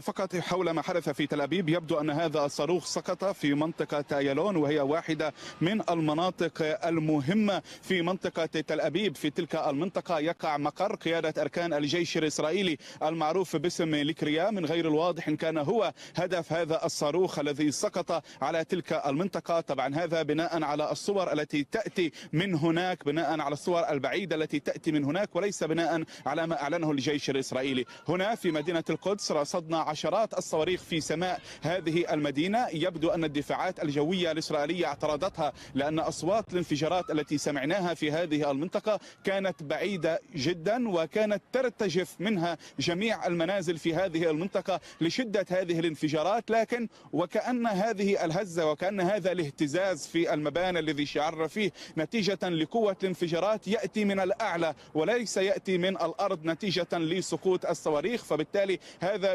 يزيد من احتمال أن تكون إسرائيل اعترضت الصواريخ التي أطلقت باتجاه مدينة القدس. يبقى على ما يبدو الحدث الأساسي هو ما حدث في مدينة تل أبيب خلال الدقائق الأخيرة مما رصده الزميل أحمد جردات على الهواء، وهو سقوط صواريخ في قلب تل أبيب، سقوط صاروخ واحد على الأقل في قلب مدينة تل أبيب. بحسب ما تذكر القناة 12 الإسرائيلية عن تقديرات الأجهزة الأمنية، فإن الرشقة التي رصدناها منذ قليل كانت تضم 100 صاروخ باليستي أطلقت من الأراضي الإيرانية باتجاه إسرائيل. والسؤال: لماذا فشلت إسرائيل في إحباط هذه الصواريخ قبل انطلاقها؟ لأنها كانت تروج خلال الساعات الماضية إلى أنها عطلت عددا من الصواريخ البالستية الإيرانية فور انطلاقها، ما أدى إلى سقوطها داخل الأراضي الإيرانية. وكان الصحفيون الإسرائيليون يصفون هذا الأمر وكأنه عملية البيجرات 2، وكانت تصفها إسرائيل أو تلمح وسائل الإعلام الإسرائيلية إلى أننا أمام عملية استخباراتية معقدة أدت إلى إفشال إطلاق الصواريخ من إسرائيل. لكن ها هي الصواريخ تأتي. يبدو بحسب على الأقل ما شعرت به أنا الآن أن الرؤوس التفجيرية لهذه الصواريخ قد تكون أكبر من الرؤوس التفجيرية في المرات السابقة، لأن الاهتزاز الذي شعرنا به في هذه المنطقة ودوي الانفجارات كان أعلى بكثير مما شعرنا به في المرتين السابقتين اللتين قصفت فيهما إيران إسرائيل. وسفارة الإنذار كما كنا نتابع معك أحمد أيضا دوت بشكل كبير جدا في القدس. الصور للحظة سقوط أحد الصواريخ في منطقة في وسط تل أبيب. يبدو أنها المنطقة التي كنا نعرض صورها قبل قليل، لكن من زاوية مختلفة، ربما من الأسفل. الآن هذه صورة علوية من أحد المباني للحظة سقوط الصاروخ وتصاعد السحب الدخان في هذا المكان. يبدو عدد من المباني متضررة بالنتيجة لسقوط هذا الصاروخ، مباني متقابلة تقريبا، أبنية شاهقة. الكثير من الطوابق تضررت بفعل سقوط هذا الصاروخ. هذه لحظة سقوط الصاروخ، نسمع صوت سقوطه بوضوح، وكذلك نشاهد سحب الدخان الكثيفة التي تتصاعد من مكان سقوط هذا الصاروخ. إذن أكثر من موقع في تل أبيب سقطت فيها صواريخ إيرانية ضمن الرشقة الأخيرة التي كانت قبل حوالي أقل من ساعة، واستهدفت تل أبيب الكبرى وكذلك بئر السبع وحلون وعدد من المناطق والقدس أيضا. أكثر من 25 صاروخ. يجري الحديث بحسب الإسعاف الإسرائيلي عن 7 مواقع تقريبا سقطت فيها هذه الصواريخ، ولم تتمكن الدفاعات الجوية الإسرائيلية من اعتراض هذه الصواريخ.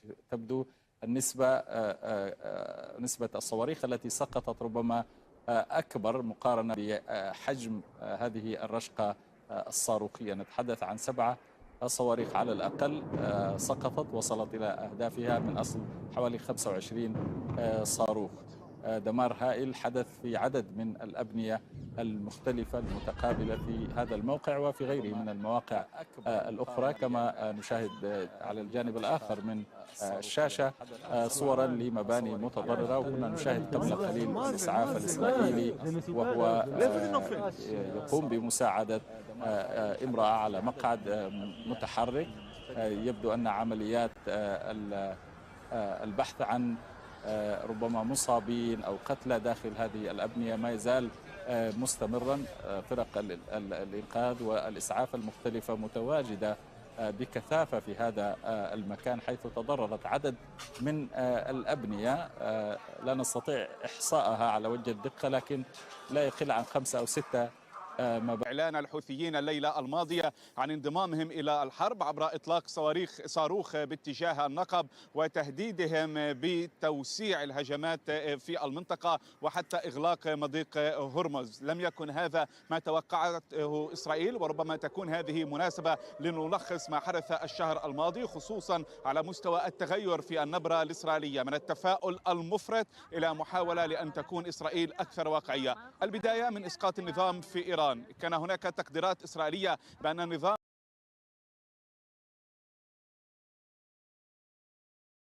Good afternoon, everybody. Good to see all of you. Thanks for coming today, as always. We're going to start with some scheduling announcements. This evening, President Trump will deliver remarks at Union Station for a political dinner. Tomorrow morning, the president will host the second cabinet meeting of the year and the 11th cabinet meeting of his second term. And later tomorrow afternoon, the president will host a Greek Independence Day celebration in the East Room. On Friday, the president will celebrate National Agriculture Day alongside nearly 1,000 farmers who are coming in from across the country for the first event of the season on the South Lawn, so pray for good weather, to highlight the president's successful policies in support of America's farmers, including efforts to lower input costs, open new trade markets, bolster the farm safety net, double the death tax exemption, end taxes on rural property loan interest, and create rural opportunity zones. Also, I'm pleased to announce that President Trump's meeting and a long-awaited meeting with President Xi in China will now take place in Beijing on May 14th and 15th. First Lady Melania and President Trump will also host President Xi and Madam Peng for a reciprocal visit in Washington, D.C. at a later date to be announced this year. Turning to the ongoing military operations in Iran, the United States military continues to decimate the terrorist Iranian regime's offensive and defensive capabilities. Just over 3 weeks in, it's abundantly clear that Operation Epic Fury has been a resounding military triumph. More than 9,000 enemy targets have been struck to date. Compared to the start of the operation, Iran's ballistic missile attacks and drone attacks are down by roughly 90%.